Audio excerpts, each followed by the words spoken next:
A busy weekend of racing action in the International Virtual Racing Association competition continues today. Yesterday we saw the return of the Club Sport Series, but eyes have moved from America to the UK as the GT Sprint Series returns for its second week of competition, and two 60-minute sprint races are up on the docket today. The trucks have made the short journey from Silverstone to Donington as we remain in England for another weekend of sprint racing chaos. Rounds number 1 and 2 delivered the fireworks, but as we transition from the wide and flowing Silverstone to the tight confines of Donington Park, who will be the team making the bold move near Castle Donington? Hello and welcome to round number 2 of the IVRA GT Sprint Series and the iRacing Esport Network and RacespotTV for coverage of this event. My name is Arjuna Kankipati. I'm joined in the commentary booth by veteran esports commentator Connery Maddock.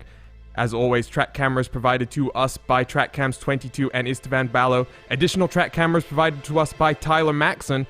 And as always, live timing and scoring is available through our partners at Timing71. Keep up to date with your favorite teams and drivers throughout this sprint racing weekend. And Connery Maddock, delighted to bring you into the broadcast booth today. We're looking at a cold day in Donington Park. You can see the track temperature there is just 19 degrees Celsius, and that means a lot of these drivers are going to be a bit concerned about those first few laps on cold tires. Yeah, you have to be very, very careful on the opening couple of laps here, like you said, with the temperatures where they are, mostly cloudy conditions here.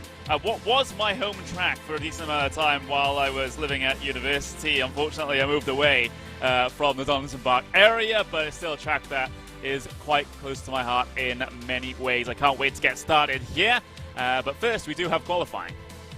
We do, so let's take a look then quickly at your event format today. It starts off with 30 minutes of qualifying action, which has just gotten underway. We've got two sections to this qualifying. Qualifying 1, 15 minutes, and going to see all but 5 teams competing in this. 5 teams promoted directly from the warm-up session into qualifying number 2, where they're going to be fighting for pole position.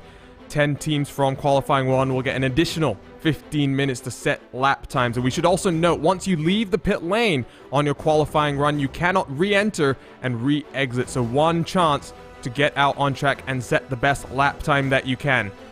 Then 2 60-minute sprint races ahead of us. The second one of these is going to be a reverse grid race, and that means a lot of excitement as cars who won in race number 1 will have a lot of overtaking to do in race number 2. Safety cars are always a looming presence in IVRA competitions, and just ask competitors in the Club Sport and Endurance Series about how exciting they can be. Let's take a look then at the series schedule. We started at Silverstone, we're now at Donington, and in a few weeks' time we'll head to Daytona International Speedway for our next round. But Connery Maddock, some very interesting tracks there, and we started at Silverstone. We got the tight Donington Park, similar I guess to Road Atlanta, but very different to what we're going to see next time out at Daytona.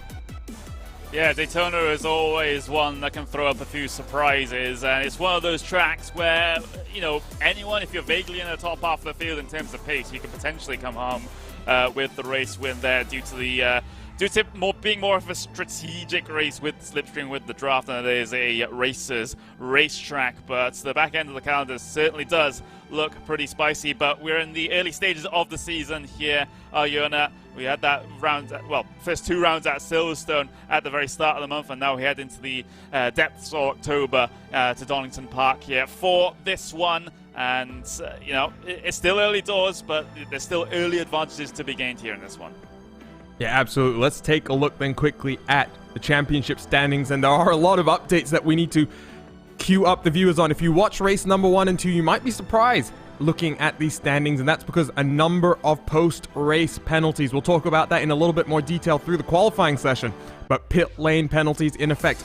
25 total pit lane infractions across your 2 races, and that means a number of changes. The most significant one, the number 14 MAG Performance Sim Racing Team loses the race number 1 victory, demoted into position number 3.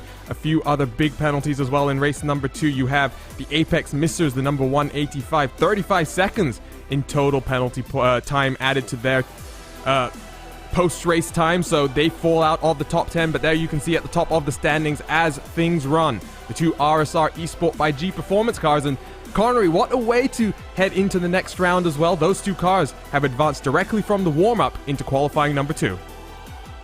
Yeah, brilliant stuff. The pressure's off a little bit for those RSR cars. They've been, well, by far the fastest cars in practice and book their rightful spot in the second qualifying session. So they can just take a little bit of a break for the moment while they will get to see and watch this Q1 session and see which other cars well, we'll get 10 progressing from this Q1 session into Q2, so they'll be able to see who's their best match here in this one. But with those guys out there for the moment, we've already got 5 minutes, well, around about 6 minutes done here in qualifying at the moment, and a couple of those times coming through.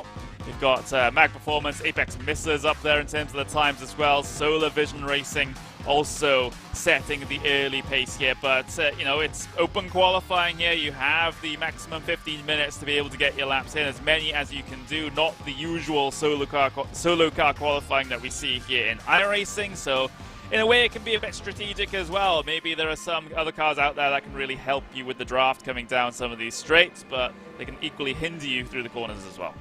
Yeah, absolutely. We'll take one look at the point structure. 200 points being awarded to first place, all the way down to 40th for fourth, as we see one of the laps at Racing Ferraris flipping in the background of your shot. Let's see if we can take a replay of that one in just a few seconds' time. But like Connery says, lap time starting to come in qualifying. Left-hand side of your screen, you'll see the Mag Performance Sim Racing team. Currently a 1:26.323 is the provisional pole position time. But action is happening. Let's see if we can take a look at that one, Connery. It's not how you want to start your qualifying session, and like I mentioned, that car now going to be out of qualifying for the remainder of the session. Once you come out of pit lane, you cannot re-enter and re-exit, so laps at Racing going to be in a little bit of a disadvantage for the remainder of qualifying. Yeah, absolutely, and well, it's not ideal. Let's just say that. It's probably an understatement seeing how wild that car went in the back of picture. Oh, it's even wilder than I first thought. Up but over onto the tires and down into the gravel trap. Pascal Juan Marcos Radchen there. Let's see what triggered all this then. Heading his way down the pit straight. Cars ahead trying to merge in, and oh, it wasn't his fault at all. There was an Audi that decided to spin back into traffic. Ah, what a surprise Pascal must have had. Let's take another look on board then on the 235 Ferrari as you just see the tail end of that one there. Let's watch this one in slow motion. Not sure exactly which Audi this was on the right-hand side of track, but you'll see there, as we slow this one down a little bit on the grass, the Audi's going to pitch itself around, and the number 24 makes contact with the 235. Yeah, that's a bit of a silly one, especially if you're on an outlap, which is what it seemed like for that Audi, just trying to let the faster traffic go, and then just dipping two tires into the grass is something you can't afford to do here on iRacing with the grass model being the way it is. You're basically losing all grip even if you dip two tires into the grass there. So it should be a little bit more aware in that situation. It's a pretty silly error, all things considered. It is indeed, and we jump on board with provisional pole position sitter number 14, Michael Schlack's at the wheel right now, and this, of course, is the car that got demoted from that race number 1 win, dropped down to 3rd place. Still a podium position, but for the team used to be called Mini Danita Racing. Number 14 now goes by Mag Performance Sim Racing, looking good at the top of the standings, 2/10 clear as things stand from the Apex Misters, the number 185. Then you see Solar Vision, that number 32 car that had a very impressive run of its own before getting embroiled in some contact in race number 1, sitting in 3rd position here. Great to see some of these teams, but one team that I've been very interested to see joining the series, Connery, is HM Engineering. They're one of the teams that we're going to see in qualifying to advance directly from warm-up into that second part of qualifying. But HM Engineering, a team that we're starting to see a lot of here on the iRacing Esports Network, and great to see them jumping into another competition in IVRA GT Sprint Series now. Yeah, absolutely. So trying to mix things in with some of the leagues that we broadcast here on RaceSpot, and of course the iRacing special events as well. Mag Performance a bit wide there, coming out of the chicane, but in towards the Melbourne hairpin then for Mag Performance. Still on provisional fastest time here in Q1, and still a decent amount of time left to go in the session. So still could be threatened for that fastest time, but you can see that Mag Performance deciding to abandon this lap, instead take that very wide line coming up towards the final quarter to get back out there on another fast lap.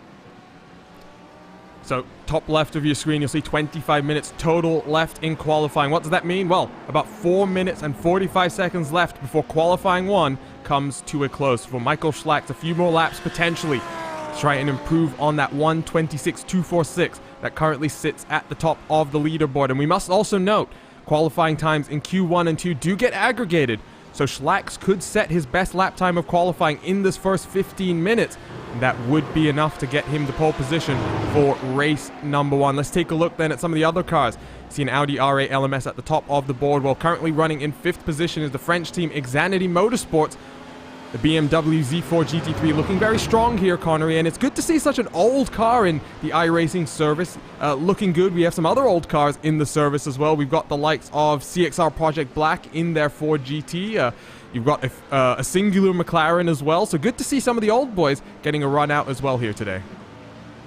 Yeah, always loved how the BMW G. Ooh, careful for the number 44 coming up through towards the hairpin. Just getting a little bit sketchy on the grass, and again, it's not the first time that we've seen that. Instead, he decides to abandon the lap and head back towards the pit lane. But yeah, it's good to see the BMWs out there, even the McLarens as well. As you see the .exe sports car up on screen now.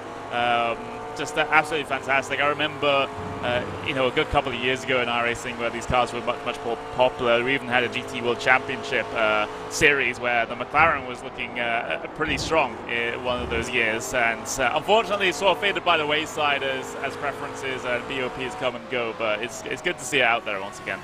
Yeah, good to see the fire breathing from the rear of the exhaust as well. It was a popular choice for this year's Spa 24-hour race. It is a fire-breathing monster, hard to sometimes tame, but Ren Zielman behind the wheel of the 42 right now, down in 23rd place provisionally. They had a rough round in that first race weekend. Let's see if the McLaren has some better luck this time around. Does look as though he is going to continue going on another qualifying lap. Just a few minutes left in this first part of the qualifying session. And Connery, there was an update to the iRacing service this past week, and there wasn't too many changes in the iRacing balance of performance in this GT3 class, but one thing that we did see was a slight change in aerodynamic performance to the Audi R8 GT3 car. So it'll be interesting to see here exactly how that's going to affect the car, but clearly for the number 14 and Nick Madsen, who I think is also going to be sharing the wheel of the MAG Performance number 14 car, they are looking very strong in their Audi R8 LMS car. Yeah, it doesn't seem to have really affected them too much, of course. It's always a bit of a balancing act when it comes to balance performance. iRacing try to do their best from their side, and of course some private leagues, private tournaments as well, decide to try and tweak the balance of performance in a way they want as well. So it's always a bit of an interesting one to try and get all the cars at least on a bit of a level playing field. But Altitude Esports heading their way out the final corner in their Ferrari. Across the line they go, P number 9 for the moment here in Q1. They are inside the top 10 that they need, but again, it's getting quite late on in the session now. Yeah, just one car actually still on track, not in the top 10. Everyone else has dived down onto pit lane, and that is the .exe Esport fire-breathing McLaren. The number 42 car as he crosses the line one more time with 1 minute and 15 seconds left to run in qualifying 1. He will have the opportunity to complete this flying lap if he will, but not looking like number 42 and Ren Zielman going to be able to punch their ticket into quali number 2. NJB Performance, by the way, the 733 Audi that we had just taken a look at, has abandoned their run as well. So sole car left on track right now for the 42, and got a few minutes just to see exactly what he's going to do. But right now, left-hand side of your screen, you'll see the top 10 that are provisionally right now going to advance their way up into qualifying number 2. You've got the MAG Performance Sim Racing team, the Apex Misters, Solar Vision Racing. We've got the second Apex Misters car as well, Xanady Motorsports, Pro Driver Esports, Team Oblivion Racing, the number 64. And you've got Shipsky Racing, who had a very, very good run yesterday in the IVRA Club Cup. They had one win in race number 2, 4 podiums across 2 races, so Shipsky Racing continued to deliver in IVRA competitions. And you've got Altitude Esports, the Ferrari that we saw just a few moments ago, and NJB Performance, the 733, half a second behind MAG Performance, but that's going to be enough to get them into qualifying 2 as things stands. We still ride on board with the number 42 as he works his way around the Melbourne hairpin, now makes his way up towards Goddard's, and we'll see what the lap time's looking like, but doesn't seem like this is a particularly quick lap time for Zielman. Is he going to potentially abandon this run? Yes, he is. Down onto pit lane he's going to go, and that will be the end of qualifying 1.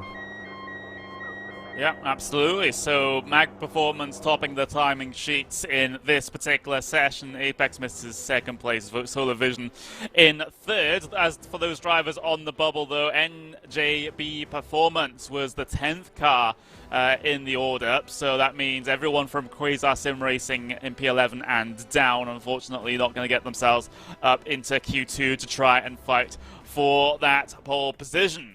But there we go. It was only actually about 300ths of a second between P10 and P11 at the end of that session. There, you'll actually see that as the order cycles through. So it's a very, very close affair to even get into this into that second and final qualifying. So qualifying results from Q1. Mag Performance Sim Racing a 1:26.246, and like we say, look at some of the deltas as we're going to scroll through the field. Top 10 up on your screen. We'll be back out on track in just a few moments' time as qualifying 2 about to get underway. Scroll through some of the teams that are going to have to sit out the next 15 minutes. The likes of Quasar Sim Racing, the number 26. Lapset Racing Team, the number 235 that went for a flyer early in the qualifying session. Maybe a few more laps on track would have helped them advance into qualifying number 2. You got the Archer Brothers Esports, the likes of Roaring Chicken Nuggets, and an interesting car to see there, the Team Heiskenveld number 48. The sister car made it straight into qualifying number 2, one of the quickest cars in the warm-up session once again. So Andrei Ratkovich needs to find a little bit more pace compared to his teammates. See some other Lapset Racing Team cars in 18th and 19th, and FBP Racing Ferrari down in 20th, and then final 8 cars who competed in qualifying number 1. Mayor Sim Speed Performance at the back with Florian Volk, but we've seen them with some more impressive pace than that qualifying performance might show. We'll hope to see some more results in just a few moments. Clock continues to tick away. 2 minutes to go until we get underway with qualifying number 2, but we're here at the Donington Park circuit, and what a track this is for GT Racing, Connery. It's tight, it's twisty, but you can make passes happen at basically any corner of the track if you want to, and in a sprint race like this, we may see a lot of action up and down the field. Yeah, so basically the passing opportunities here depends how brave you are. The most simple one, at least in this particular, the Grand Prix layout of the circuit, easiest place to make things happen, probably down into turn number 11, which is the hairpin big braking zone, big wide opening that you can sling your way down the inside of. But you know, you still have opportunities up through turn 1. If you make it side by side through Redgate, you can just so easily make it side by side through Hollywood, down the Crater Curves, down through the old hairpin, and everywhere else around the circuit. I remember commentating some old, we have the Skip Barbuck here on the iRacing service that tends to do pretty well at this racetrack, and it's whether or not it's particularly suited to that sort of racing when we come to big old GT3 land, I'm not entirely sure, but at least for the less powerful formulas, less powerful cars, it seems to really play host to some fantastic racing, and hopefully this translates to this one as well. Absolutely. And I mean, this is a circuit that we mustn't forget has hosted F1 in the past. It wasn't that long ago, just the end of the last decade, that there were rumors that F1 would come back to Donington Park. Money always a factor in those decisions, though. Let's take a look once again, though, at today's event format. We're in the middle of qualifying for race number 1 in the 5-minute break in between qualifying 1 and 2. About to get back on track with 15 cars fighting it out for pole position for race number 1. Both of our races are 60-minute sprint affairs, but race number 2 is a reverse grid race. There will be a 40-minute break in between the 2 races. We'll have post-race coverage after race number 1, speak to as many of the podium finishers as we have the time to do. Then we'll have a short pre-race before we get started for round number 2. Let's also take this opportunity, Connery, to talk about that pit lane penalty infraction that I mentioned at the top of the show. Now, number of teams being caught out by this across all of the IVRA competitions, it must be said, not just here in the GT Sprint Series. It's something we saw in the opening round of IVRA Endurance as well. I counted upwards of 30 penalties being handed down there. It's very simple. You get 3 seconds to transition between your slow lane and the fast lane in pit lane. This adds an extra step of realism to all the teams trying to make sure they don't hit other cars in pit lane. But, you know, it's a very simple rule, and I'll be hoping that some teams don't get caught out once again here, because the likes of the number 14 and Mag Performance will be hoping not to lose another race win by a pit lane penalty that really could have been mitigated. I'm sure most of these teams would have learnt their lesson, though, especially after the first race meeting here in this series. If they haven't learned their lesson, well, more penalties will definitely be on their way. But we are underway. The green light, the green flag is out for Q2 here as the teams hit the circuit here for the 15 minutes final qualifying session that we have here in this one. And it's going to be interesting to see if the RSR team especially can get themselves the same sort of pace that they had in practice here. Of course, a little bit more of a clearer track here, considering there's a huge handful of teams that unfortunately didn't get through to this stage. So maybe a little bit more room to work with, a little bit more room to get those clear laps in that they require. And already we're starting to see some split strategies because the number 78, the Team Heiskenveld number 78, that I think Max Riedmuller is going to get behind the wheel of in qualifying, has elected not to come out at the beginning of qualifying. Neither has Shipsky Racing. Mag Performance Sim Racing team, I believe, is just heading out onto track right now. So some interesting strategies here, Connery. You do obviously have the choice in this 15-minute window. If you maybe want to wait a few minutes, head out onto track a bit after all of your competitors have done. You'll have the added advantage of having a benchmark, as that's one of the Audis that's just spun around. I'm not sure who that one is. That might be Team Oblivion Racing, and Thomas Cope at the wheel for them right now. I mean, cold tires coming out of the pit lane on the first lap of qualifying. Probably not the weirdest incident, but again, something that you don't want to see is Thomas Cope just hangs around there, waits for a clear track to head his way back through. In fact, he had a decent amount of gap there, but of course doesn't want to get hit by any unsafe rejoin penalties, so he's just going to play it safe for now. But coming out of the final corner, yeah, just completely dropped the car on the exit there. So that's all to do with cold tires, as Team Oblivion not having the best of starts to their Q2, but still plenty of time to recover from something like that. And good on Thomas for holding the brakes and making sure that he can rejoin the track safely. And I'm not sure he was the only driver having some issues. Let's take a look at a replay then for the number 733, Niels Bokic behind the wheel for the Audi. And there you see going wide at the old hairpin. That's not what you want to do on a qualifying lap. So clearly some cars still getting up to speed as qualifying 1 is over now, and you head into qualifying 2. 15 cars battling it out for pole position honors here.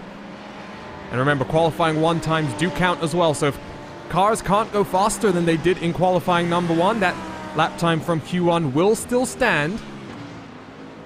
And as cars begin to cross the line once again, we'll start to get some updated lap times as they start to come in. We're watching the 733 as he continues to make his way around the track. The number 32, Stefan Schlacker, the first car across the line with a 1:27.662. So he's still got a full second to find in terms of lap times as things stand, but 11 minutes still to go. A nice little train of cars here, Connery, but I don't know about you. Personally, in these open qualifying sessions, I prefer to find a little bit more clean air.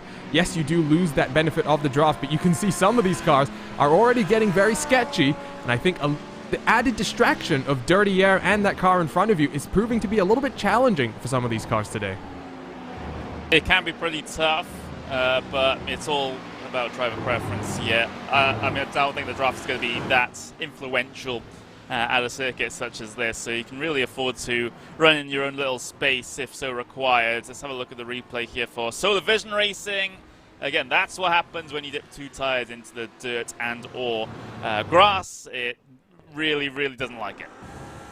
And one more car then who's already back in pit lane. Solar Vision Racing will miss the remainder of the 10 minutes of qualifying. And for Stefan Schlacker, who had a fantastic defensive drive, it must be said, in race number 1 at Silverstone to hold on to a lead that his teammate had given him. He was taken out by some contact made by some of the fellow competitors, but Schlacker will be hoping for a slightly better race. Qualifying maybe not going the way he would have intended, but we watch some of the lap times as they continue to trickle in. N-Race Esports, for example, 3rd quickest in qualifying, all the way down in 32nd as things run. Still waiting for a representative lap time from them. HM Engineering, who I was also talking about, one of the teams I was excited to see here in IVRA competitions, down in 21st. Tires seemingly still yet to come up to tempt some pressure for that number 49 Ferrari, as Mark McCormack is going to come down into that old hairpin section. But currently, Connery, it definitely looks like a lot of these teams struggling for lap time as compared to what we saw in Q number 1. And just as you say that, RSR decide to stamp their authority here at this one, going P1 and P3 in their two different cars in their 55 and their 56. Unfortunately, as they do so, these things do tend to break our graphics, but let's just move past that one. The thing is good for Mag Performance Sim Racing to actually be able to split the RSR cars at the moment. That shows a decent amount of pace from them, but I'm looking at the gap between RSR and Mag Performance as far as P1 and P2 is concerned, and it's quite a healthy one. It's about 0.4 of a second gap between P1 and P2 here in quali at the moment. So yeah, that's a big gap to be having to deal with here, but 9 minutes to go. Yeah, that's a big gap, and interesting to note as well, the number 55 that sits on the provisional pole position isn't the current championship leader. So for Boris Avando, currently behind the wheel for RSR by G Performance, good lap time so far, clear of his teammate as well by over half a second. 0.54 is the gap to Jan Nosak in the number 56. Couple cars waiting for the lap times to come back in. There you can see on the left hand side of your screen, HM Engineering up into 5th place. They've done a 1:26.454, so that's 0.6 of a second currently behind provisional pole position. Stefan Schlacker obviously with that incident going to be down on pit lane for the remainder of the 8 minutes in quali. The Apex Missers number 185 also not on track as things stand, and guess who has finally rolled out and is about to start their first lap? The Team Heiskenveld number 78. Yeah, just as you say that though, RSR in their 55, they came across the line again and went even faster with a 1:25.652. So that extends the gap to P2 up to 0.6 of a second now. So things are steadily getting pretty far away from those teams and drivers behind to try and search for pole position here. Maybe Team Heusingfeld is one of those teams that has such a huge amount of experience here in iRacing special events, in many leagues and tournaments as well. They're definitely a name to be reckoned with, but can they challenge RSR's blistering lap time here in Q2? That's the question. Max Riedmuller behind the wheel of this one as he heads his way up through Coppice Corner, down the straight towards the chicane. About 50 seconds before he hits the brakes here in towards the chicane. Just try and tiptoe that car through, clip the two apexes. Oh, a bit deep over that second apex though. That's not going to be ideal. Had to be careful about getting the slowdown penalty there as well, and a instant point to invalidate your lap time, but it looks like he's still going to continue on with it. He has to, of course, can't take the toe back towards the pit lane. Through the hairpin he comes, and now up towards the final corner. 1:17 on his clock right now, a 1:25.6 to beat, and he has to avoid a car spun on the inside there. That's going to lose him yet more time. And that is your current... Yes, that's Ovando who's spun around at the last corner as well. So Ovando, pushing for an even better lap time, has managed to loop it by himself. Let's take a look at this replay. We'll see what happens going around that last hairpin corner. All by himself, goes a little bit deep, touches the grass, and his teammate behind him must not be too happy about potentially having a qualifying lap ruined. Let's take another look at this from an aerial look now. Well, he also ruined Team Heusingfeld's lap as well, as if that hadn't been ruined by maybe an instant point coming through the chicane. But let's have a look again. It's just a bit of a lazy one out into the grass, spun back around in front of his teammate, in front of another BMW as well, which had to slam on the anchors. And then here comes Team Heusingfeld. Oh, just narrowly avoids them on the apex, on the curb. I wouldn't say it was ideal for Boris to roll that car forwards with traffic coming. It definitely scared Max out of the way.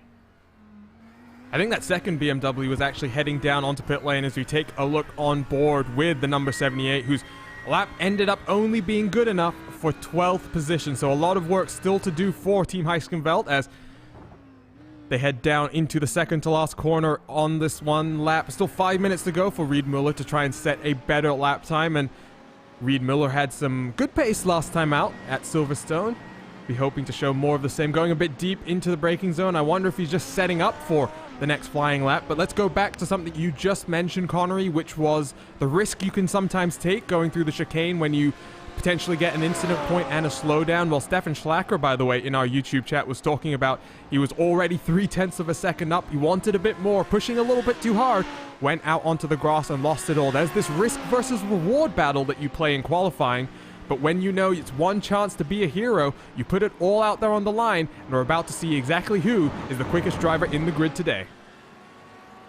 Yeah, Max Riedmuller really taking a lot of exit curve through the old hairpin, trying to find the lap time out there. Of course, his previous one spoiled somewhat by overcooking it into the chicane, and your current qualifying leader almost pulling out in front of him through the final corner. But Max Riedmuller has to put that out of his mind now, just go chasing on this lap instead. Still has about 4 minutes and 30 seconds left in the session to be able to mount a challenge for the positions inside the top 5. That's a little bit better there coming through the chicane. And now it looks like it's going to be plain sailing all the way down in towards the Melbourne hairpin. No one really ahead of him to spoil his lap this time around. He's got a massive amount of clear air ahead, so he should be clear all the way to the start-finish line here. And Max Riedmuller into the final corner then, a bit more of a shallow entry than we've been used to seeing. Able to power off the corner. There's the lap time up on screen. 1:25.652 to beat, and it's a 1:25.991. It's a decent lap there for Team Hoisingveld, and it puts them up into second place.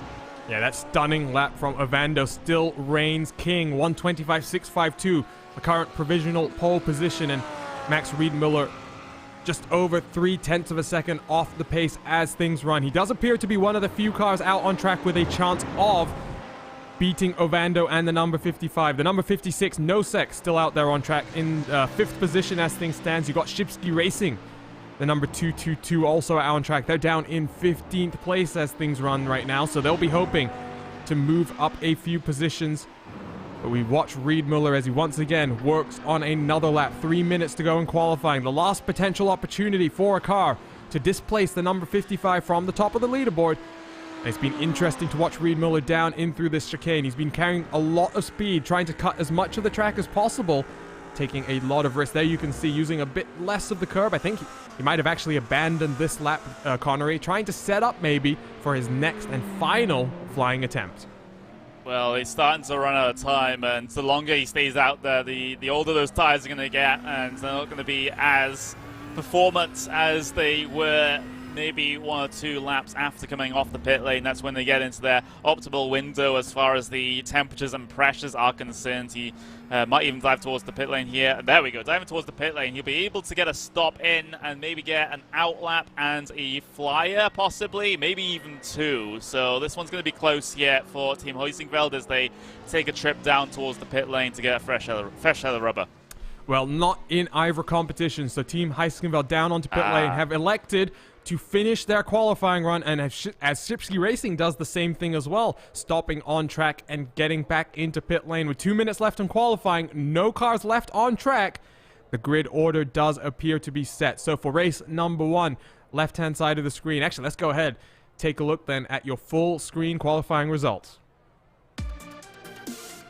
So RSR by G Performance continuing on from a strong performance in race weekend number 1, with Boris Ovando taking pole position with a 1:25.652. Team Hoisingveld number 78 looking to continue on from a decent qualifying performance last time out. The race didn't go as smoothly as they would have wanted. Riedmuller 0.3 of a second behind pole position, with Mag Performance Sim Racing 3rd position, 0.6 of a second off. Then you got the number 199 N-Race Esports. We'll just scroll through these results, Connery, because we're obviously going to take another look at this when we scroll through the starting order for race number 1. But interesting to note, Q number 2 did appear to be a lot quicker than Q number 1. A lot of those teams who made it in at the tail end of the top 10 have been bumped to the tail end of the top 15 now. Shipsky Racing, you'll see there, up into 12th with a good lap at the end of qualifying number 2. Yeah, absolutely. Going to be a little bit congested there in the mid-pack. You can see how close the qualifying times are, at least 10th or so of a second, separating a good chunk of drivers down to the bottom end of the top 15. So there might be a lot of traffic back there, not a lot of space to work with as far as each team and driver is concerned in that one. You can see the roaring Chicken Nuggets. I think that's probably the best team name that I have ever seen in sim racing there, that team in P20, Roaring Chicken Nuggets. It is my favorite order from a certain fast food restaurant, so hopefully they do well in this one, but 1.5 seconds off the qualifying leader. It's still relatively close. You know, we sometimes see races, sometimes see leagues have a decent spread as far as their pace is concerned, but everyone keeping within a couple of seconds is actually pretty good going. And it presents a very intriguing opportunity in race number 2 for some of these names that you're seeing on screen right now to maybe be mixed up, pushed to the front of the grid for race number 2 with that reverse grid. So some potential opportunities. The Roaring Chicken Nuggets is a pretty good name, Connery, but I forget, there's been a few names in IVRA competitions that have been very, very nice. There was one yesterday that I'm now racking my brains trying to think about. Too many IVRA competitions in too many days. My brain's not working as well as it should be. Yeah, possibly, but you can see Barney's arm working as he waves that checkered flag up at the starter stand, but everyone else just waiting for this qualifying session to actually tick down. Sometimes obviously decides to give you a little bit of a buffer here in terms of open qualifying before we get the gridding procedure underway. But yeah, RSR by G Performance, number 55, starting from pole position here today with Team Hoisingveld on that front row. That's going to be a pretty bombastic battle, especially if Hoisingveld's able to get a good start and able to mount a challenge into 10-1. Let's take a look then at your standings once again while we wait for qualifying to officially come to a close. It is the 2 RSR Esport by G Performance cars lining up 1 and 2. You see the number 14 Mag Performance Sim Racing team, they're tied with the number 58 Pro Driver Esports, 326 points, so only about 30 points or so behind the current leader in the championship. Still a long way to go. We have 6 race weekends. This is only race weekend number 2.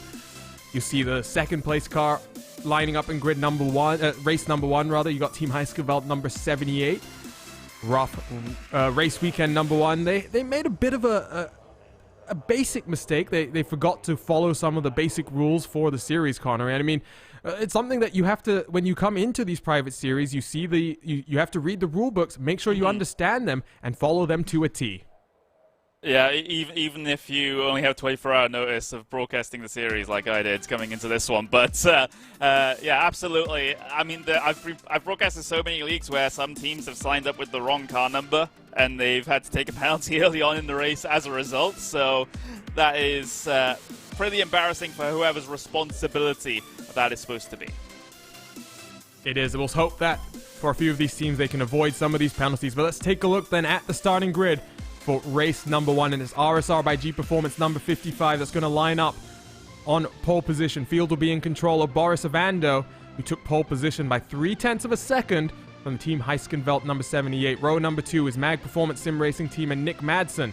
N-Race Esports, the number 199, completes row number 2. Let's scroll through the rest of your grid because the cars are gridding up and about to take off on their formation lap. The second RSR by G Performance car, the number 56, going to line up in 5th place with Pro Driver Esports, the Apex Missiles number 185, HM Engineering number 49. And you got Solar Vision Racing, NJB Performance number 733. That is your top 10 starting positions. Then Apex Missiles, the number 186 car, going to line up in 11th place with Shipsky Racing completing row number 6. Altitude Esports in their Ferrari in 13th place. Team Oblivion Racing in their Audi in 14th place. Xanity Motorsports in 15th with Quasar Sim Racing Leo going to start in 16th. Laps at Racing, the number 235, we saw them having a big incident in qualifying. They'll be hoping to stay a little bit cleaner this time around. They got Archer Brothers Esports, the number 202, lining up next to them. Pro Driver Esports and Roaring Chicken Nuggets complete the top 20. Quasar Sim Racing number 25 going to be in 21st place with the sister team Heiskenveld car starting all the way back in 22nd place. Laps at Racing Team, the number 11 car, lines up in 23rd with their teammate, the number 17, next to them. Final few positions on the grid. We've got FBP Racing, Altitude Esports, number 23. Next Level Racing, the number 77. The fire-breathing McLaren for .exe, the number 42. Then final few cars, Team Vikings, FBP Racing, Estate Coffee Company, Awesome Motorsports Group, and then Mayor Sim Speed Performance, and the Ford for CXR Project Black. So cars are already rolling now. They work their way through the chicane. But Connery, looking forward to the next hour of racing action. Yeah, cars gotten themselves rolling now. Of course, it's a pretty short pace lap here, partially the way through of this one, and RSR by G Performance going to be under the control of this start in just a couple of moments' time as soon as that pace car pulls down on towards pit lane. Just one corner away here, Iona. One corner to go. Remember, there is a mandatory driver change.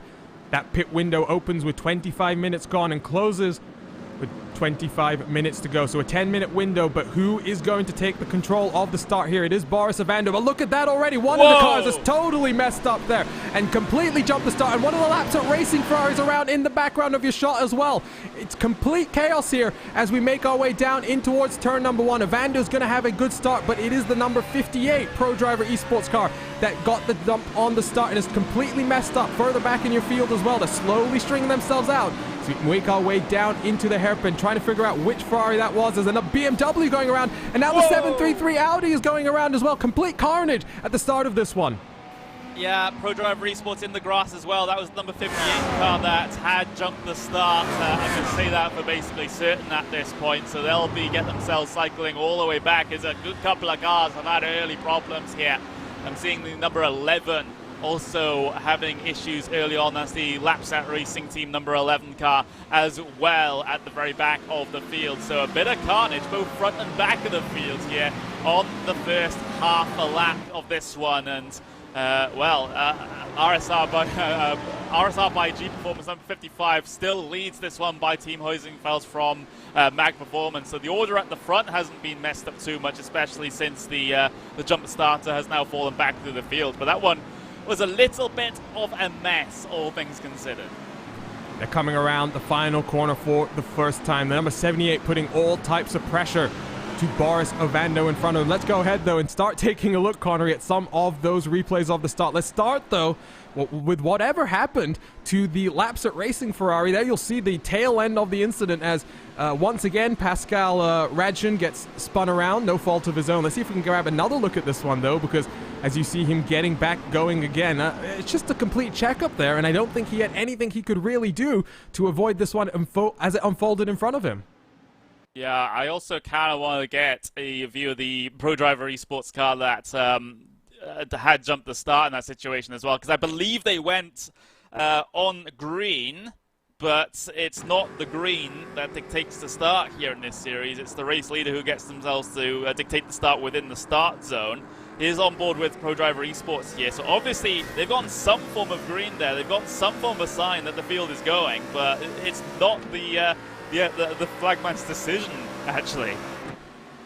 Absolutely. You can see, by the way, that shot of the Ferrari still in the background. Let's see if we can look at some of the other incidents that happened on that lap number 1 down into the old hairpin it was. And did something happen to Ren Zuman? Oh, you see the BMW coming back onto the track in front of him there. All types of chaos. I think that was Liam Matthews in the Archer Brothers number 202. Let's take a look at this replay. He gets spun with contact from the Audi and then spins back right into the path of some of the cars in front of him. And oh, word, that's a big one as well. Well, those Ferraris decided to really wrench the steering wheel to the left to try and avoid absolutely everything. I think they've been able to get through unscathed as well. I think it was one of the sort of neon greenish yellow front-end Ferraris that decided to take wild avoiding action there. Here's on board with Quasars. They just slow it all the way down, and the only way they had to go to try and get out of that was onto the grass on the right-hand side. So good heads-up driving there. As from the Quasar cars, we have more replays. This is CXR Project Black A deciding to completely bail out of the chicane. Yeah, they've got some major steering damage, so disappointing to see the sole running Ford GT in our field struggling all the way at the back. Let's jump back then to some of the live pictures further up in your field. The number 55 slowly starting to pull away, a little bit of a gap here from the number 78 car. You see the gap up to 0.7 of a second. That BMW Z4 definitely strong down the straightaways. We expect the Audi to be a bit quicker through the twistier bits, but maybe just not able to get as much grunt down the straight as you would want. You also see Mag Performance Sim Racing, the number 14, sticking close behind them. I think it's fair to say the lap number 1 carnage has split up the field a little bit more than we expected. There are still battle packs throughout the field. There you can see one, Shipsky Racing in 10th place, having to hold off some charging cars behind them. You got the likes of the Apex Missers and Team Oblivion Racing, as Team Oblivion Racing spins around the 222, and then Altitude Esports decides to go and flip the 222 for good measure as well.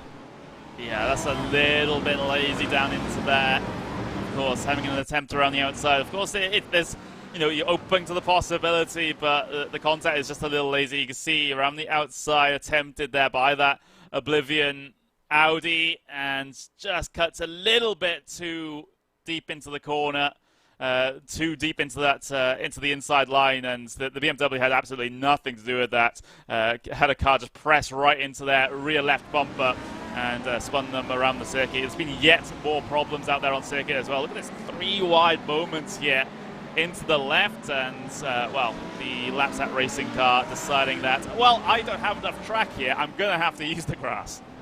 Yeah, and more replays as well. What is going on here? Something happened as well to Shipsky Racing once they came back on the track. Oh my word, Lapsat Racing as well, not having a good one of it at all. There was a second incident there for Shipsky Racing. Here we'll take a look at the slow-mo, as it's the number 17 Lapsat Racing car, who, if we then stick on this replay, Connery, I believe is the same car that was then involved in the incident that we have right after this. Yeah, absolutely. Lapsat Racing, I mean, it's up to the stewards to say if the rejoin was okay there in that situation. You can see that happened later on with the Lapsat Racing team probably getting a little bit of damage as a result of that contact, and the car just did not want to turn left whatsoever, so out into the grass it went. So we have about 6 minutes of this race done. It feels like we've had about 40 minutes of the race done with the amount of incidents that we've had so far in this one, but hopefully people can just calm down just a little bit and get themselves a little bit of space to work with and get some laps under their belts, because this early portion of the race is not what we have wanted to see, and it has, like you said, spread the field out quite considerably now, but knowing the amount of content that we've had, that's probably for the best.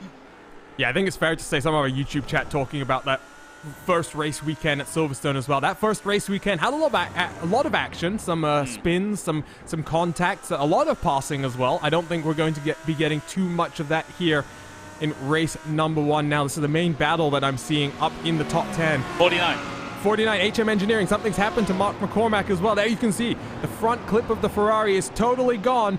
And HM Engineering, making their debut in IVRA competitions, have had an issue. This might be similar to Solar Vision Racing in qualifying, getting onto the grass and spinning themselves straight into the tire barrier, and that is a very hard contact there.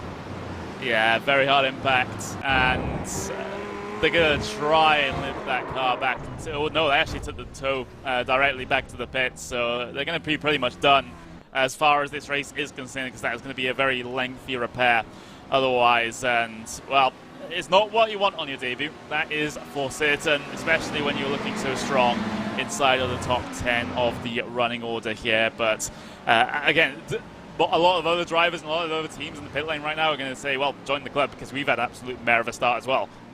Absolutely, a good battle going on, by the way, for 16th place overall. Mayor Sim Speed Performance, Florian Volk at the wheel right now, has just gotten past Altitude Esports and Luke Hobson, but battle continues to rage on as they head down into turn number 1, and there you can see a healthy train of cars behind them as well, so this might be just small battle pack starting to develop. The battle for the race lead is starting to close on in just a tad, by the way. Some other battles starting to develop in the edge of your top 10. You see here Quasar Sim Racing, Yoni Walters at the wheel of the 26 Audi, trying to chase down one of the Apex Missers, who is hoping to hit some Apexes today. They're running 8th and 9th line astern as things run.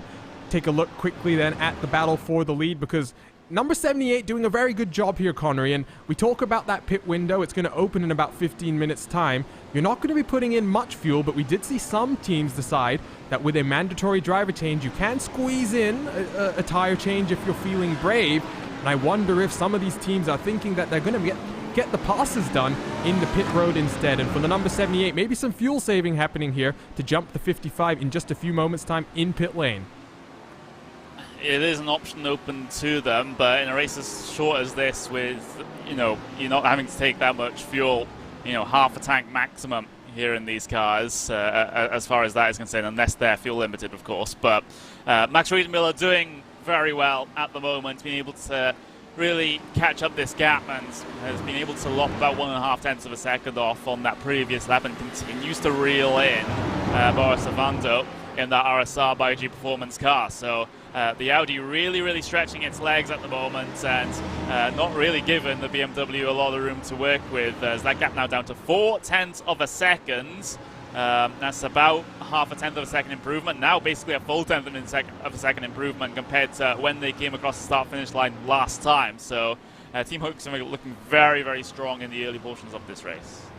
And two different philosophies of cars. You've got the front engine BMW Z4, then you've got the more mid-engine Audi R8. Two very different philosophies producing some great racing action as down in towards second to last corner, the Melbourne hairpin they go. They're going to run up towards Goddard's now, and that gap continues to shrink even down these straights where that BMW is a little bit more grunt. There is a car off the track, by the way. He's had a small issue. It's the Awesome Motorsport Group number 72 car. Let's take a look at the RacespotTV replay of what's happened to the number 72 Ferrari, and just running a little bit wide there, and fortunate not to make contact with the tire barrier. We've seen two cars spinning violently into the inside tire wall there. Fortunately for the number 72, all good. As we jump back to the live pictures, as you see once again, Riedenmiller losing a little bit of ground down that main straight. This is where he's going to start to gain it back though, Connery, in his Audi.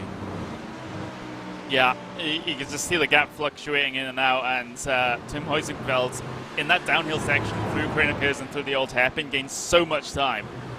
Basically the same amount of time that they lost on the straight coming down in towards turn 1 that RSR was able to stretch out. So it's just, you know, the different comfortabilities, the different advantages and disadvantages of each car just coming into effect at the moment. Sometimes one manufacturer is stronger in one portion of the circuit compared to the other, and that's just the natural fluctuation that we're seeing. A little bit of a battle, though, at the bottom end of the top 10, in fact just outside the top 10. There's a couple of cars scrapping. That's ProDriver Esports blacking their way down the inside of Team Huizenveld, or at least attempting to, coming through turn 8, but Huizenveld had the speed coming off the corner on the outside line to make sure that the 24 Audi couldn't get themselves past. But a bad run through the chicane there for Huizenveld gives ProDriver Esports another chance, this time down in towards the hairpin. Late on the brakes here, you might be able to get the pass done as Valentin dives it deep in and just about able to get that pass complete. Yes, he has. Rajkovic has to fall back that one spot. It's been a good start for Rajkovic still, though, up into 13th place as things run. He's struggling a little bit, though, in the battle packs as they run now. Team Oblivion Racing and Thomas Cope getting close now as they go through Goddard's down this main straight once again. Just over 12 minutes gone in this one. 47 minutes to go. Just over 12 minutes to go until we reach the start of the pit window, and we might start seeing different drivers jumping into different cars. And one thing we saw in that first race weekend is some teams have some fairly equal driver lineups. Other teams have a little bit more of a skew in terms of driver performances. The second driver sometimes stronger than the first one. We'll see exactly how that plays out. One driver I'm thinking of in particular, though, Stefan Schlacker, who took over from Nick Madsen in the number 32 with a fantastic defensive drive in the first race at Silverstone, now trying to put the pressure on the number 199 BMW in front of him for N-Race Esports. N-Race Esports, one of those teams that got straight into qualifying number 2 by virtue of a good performance in the warm-up session, as there seems to be more cars having issues in the background as well. NJB Performance is in this one. There they are, trying to spin their car back around. There's been a couple of cars involved in this one, at least 3, I think. At least 3 that were in the altercation. As looking at it, Next Level Racing was the sort of first little instant here that caused a big moment behind, with cars just dealing with the concertina effect, all having to check up for that car going off the circuit, not wondering when that car is going to come back in. And NJB came quite hot into that and found a couple of cars ahead of him just braking on the exit of the corner. And Altitude also heavy. Ooh. Yeah, let's take another look at this one, because Altitude Esports and Luke Hobson just gets absolutely sent into the tire barriers. They're not sure exactly who the car behind them was. Let's see if we can take another look at this. That would be hard to tell when it's just a number for now, but that might be one of the Team Vikings cars. Not 100% sure. Unfortunate, though, for Altitude Esports. It was looking better than round number 1 for them. Contact has pushed them back and they're actually coming down pit lane as things stand. So they're going to have to come down for some damage repair. We'll see what happens to that car as well. Apex Missers, the number 185, is that an issue as well? What's happened here for Yuri Matheson? Let's take a look at this replay, Connery. It's track limits once again. Dipping not 2 tires, but 4 tires into the grass this time around. So if you have a problem with 2 tires on the slippery surface, 4 tires, you absolutely have no chance, as Yuri has an unfortunate altercation with the tire barrier on the inside. He's not the first driver to do that. He can take solace in that fact, but the rest of his team will still be pretty disappointed in that one. Of course, solo car incident, things you don't like to see, and now that's a pretty torn up BMW for the remaining 45 minutes left in this race. So it seems like the incidents aren't going to really be put on hold here for the moment, are you know? Yeah, definitely not. I mean, the Apex Missers missing an Apex quite badly there. Fortunately, though, they didn't put the front end of that car directly into the tire barrier, so the front engine BMW continues to rage on, and we'll see what the 185 is able to do from the edge of the top 10. Back to the battle for your race lead, because the gap continues to ebb and flow right now. You can see up on your screen, 7/10 is the gap. Ovando pulling out just a little bit of an advantage here. And it looks as though this is a fairly evenly gapped battle as things stand. Ovando and Reed Muller fairly equal in terms of pace. We'll see what happens when the second drivers get back into the car, as Ashley Beard has had another issue down at the old hairpin. Let's take a look at the replay now. You can see just getting a little bit deep under braking, losing the rear end of the car momentarily. A good save there to get it back on track, but like Connery is saying, lots of cars still having issues. Let's jump to a battle still, though, between the N Race number 199 and Stefan Schlacker for Solar Vision Racing. Look at the lights being flashed now. This is the mental war games being played. Schlacker wants to get by. He doesn't want to take the risk on track. What he will do, though, Connery, is continue to apply the pressure until the 199 makes a mistake in front of him, and then Solar Vision will try and capitalize on anything they can. A little bit of an error there for N-Race coming into Goddard's as the final corner. Just car didn't seem completely settled with things coming through there, so Solar Vision able to gain another 1/10 of a second or so on the run down in towards turn number 1. You can see them trying to maximize the performance on the brakes as well, trying to brake a little bit later to try and draw that front bumper closer to the BMW's rear. And now down the hill they come through the Craner curve. Stefan Schlacker behind the wheel of that number 32. And you can see him continue to try and hound the back of the BMW, really making some good progress here on this in this first sector. Into the second sector now, through Swans Curve, all the way through McLean's as at turn 7. And the Audi still behind for the moment, but I think a good run out of Coppice here might give them a chance into the chicane. And I'm just trying to figure this one out, Connery. Wasn't the 58 BMW that we see behind these two cars the car that jumped the start as well? Well, I believe so, but then again, I would very much expect a penalty for them at least at the end of the race for that infringement, if it hasn't come through already. Absolutely. So that's what I'm just wondering. As Schlacker takes a look down into the inside at the second to last corner, not able to get deep enough under braking. The 199 around the outside going to carry the momentum. Schlacker starting to get a little bit more impatient now as he sees the 56 car in front start to pull away as well. But just keep an eye out then on the number 58, because I wonder, Connery, if being in that position, you already know you've got this penalty coming down on you, at least we assume some type of penalty coming down to the number 58 and Adrian Vargas, but it doesn't make sense to then get yourself mixed up in further incidents as we're watching a great battle between the 199 and the 32. You don't want to get involved and inflict further punishment on yourselves.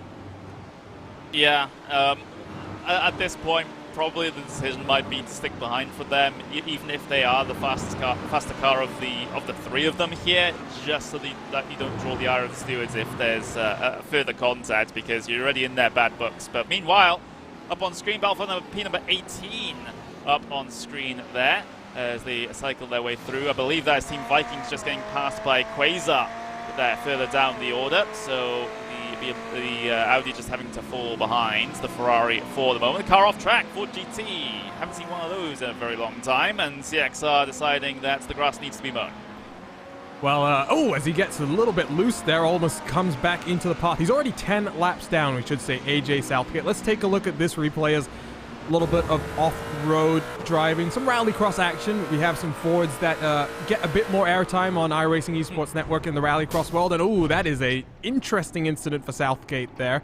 there has been another one. Let's jump back to live pictures because my Labette has had an incident. Let's take a look at this replay then as well. So more cars, and this is the FBP Racing 488 spinning around at the one and only corner, Connery. It seems to be a trend. When one car has an issue, we tend to get lots of replays from that very same corner. Yeah, it reminds me of Oak Tree Corner at VIR, where there's, just following the tyre tracks, the cars ahead of you into the mistake. But having a look back to your race lead, then RSR by G Performance have been able to extend the gap back to Team Hoisingfeld compared to the last time we looked at it, and most of that came at lap 11, as you can see in the bottom right. 5.5 tenths of a second being lopped off in just that lap alone, so maybe a little bit of an error, a little bit of a mistake from Team Hoisingfeld in that lap has put them on the back foot, but they still remain within about 1.1 seconds of your race leader, so still in a decent spot. It's something they can work with as well, especially coming up towards the pit stop phase in just a couple of moments' time with the pit window being open. So 40 minutes left to go in this race, so they do have ample opportunities to come down in. I'm seeing the 64 Team Oblivion racing car actually out into the gravel at the moment, and they've dropped it all on their own, it looks like, and I think it is once again dipping 2 tires into the grass. And the important point is here that, well, it's a classic track, isn't it? You have the grass right up against the curbs and the actual white line. So if you overstep the mark, the track is going to bite you. This isn't a Tilke-designed racetrack by any means. You can't afford to run wide at any point of the circuit, and it seems like teams are here learning a hard lesson. Yeah, definitely. That one, though, on the entry to that corner, we've seen cars go to the inside of that the subsequent corner, hitting that tire barrier coat, going off into the gravel on the outside. Fortunate to not take any damage there. You can see the rear wing on the number 64 looking pristine, factory fresh if you will, but while that battle for the lead continues to just separate a little bit, there continues to now develop some more battles in your further on in the top 10 there. You can see as well something's happened to the N-Race Esport number 199. I think we missed that one, and Schlacker has moved himself up into P number 5, and the number 58 has also moved himself up one position as well. So there is some battling going on as well. Then you look further back, there's the Apex Missers, the 185, edge of the top 10. It's leading a train of 4 cars. Xanity Motorsports currently chasing them down with a Team Heisenfeld sister car at the rear end of this queue as well. So just 3 minutes to go until the pit window opens, and we might start to see some of the second drivers jumping in to get into the car for the first time. Now remember, the driver that started in qualifying, Connery, has to start this race as Xanity Motorsports looks to the inside of the chicane. That's not a passing opportunity, and they're going to force Apex Missers to cut the chicane, and now the Apex Missers have a slowdown to deal with, but they rejoin right in the path of Pro Driver Esports, who sends them around. We'll take a look at that replay, but that was just a series of unfortunate events. Yeah, there's no room for Apex Missers to fall back in line there. It was a hopeful move for Xanity Motorsports going too wide into the chicane. It can and sometimes does work, but the rejoin there from the Apex Missers was absolutely abysmal. Straight back onto the racing line on the left-hand side of the circuit, and there's nowhere for Felipe Vantin to go except for try to slam on the anchors, but even then it was too late. Absolutely. Let's take a look at another replay here. Xanity Motorsports breaking down the inside. They were alongside, but that little hip check that they gave to the 185 forced them wide. And once again, there's no justification. You like to call out unsafe rejoins there, Connery. I do. I think we've just given you a perfect example. But before we keep talking about this, let's look at another incident that's happened for the 222 Shipsky Racing. And oh, wow, that's a violent spin on entry to a corner in a front engine car. We don't often see that. Let's take a look on board then with Shipsky Racing, but the chicane starting to be the source of a lot of chaos now, Connery. I mean, they've got a major amount of damage on that car, so it's not entirely surprising that the balance is all out of whack. You can see the car just completely broken away. As soon as he put in any sort of input to that steering wheel, the car was always going to try and swap ends on him. So luckily, he wasn't able to hit the barrier in that occasion and add yet more damage to that BMW. I guess that is the silver lining to the absolutely huge black clouds that has been the race so far for them. 185 here, the Apex Missers continuing to try and recover what they can out of their race here in this situation. Trying to battle with the number 73, I believe it is. Yes, that's the Meyer Sims Performance car. Florian Volk behind the wheel of that one. So, well, we're at the halfway point of this race. We're not even at the halfway point of this race yet, and we've already had enough incidents to try and fill the stewards' time for about 5-6 hours at this point. So it's going to be an interesting one as far as they're concerned in the little break between the two races that we have. Yeah, Julian Bell in the IVRA GT Sprint Discord has already made a plea for drivers to just calm down a little bit. We've still got 35 minutes of action here in race number 1. We take a look at a battle on the edge of the top 10. Team Heiskensveld now up into 11th place as a result of the Apex Missers dropping down the field. The Pro Driver Esports number 24. This time the Audi from Pro Driver trying to put some pressure, and Altitude Esports as well has jumped on into the back of this. Another incident has been taking place while we were watching this battle. Let's go take a look at this one. It's for the number 77, the Next Level Racing. What's going to happen here? Down in through turn number 1 and just gets sent around by the Ferrari behind. And is there going to be further contact with another car coming up behind? It appears as though not. Yeah, the rejoin isn't the issue in this one. It's the Ferrari being a bit too overeager on exit and just completely running into the back of the Audi. There's a complete lack of spatial awareness from some of these drivers and teams at the moment. That is absolutely horrible.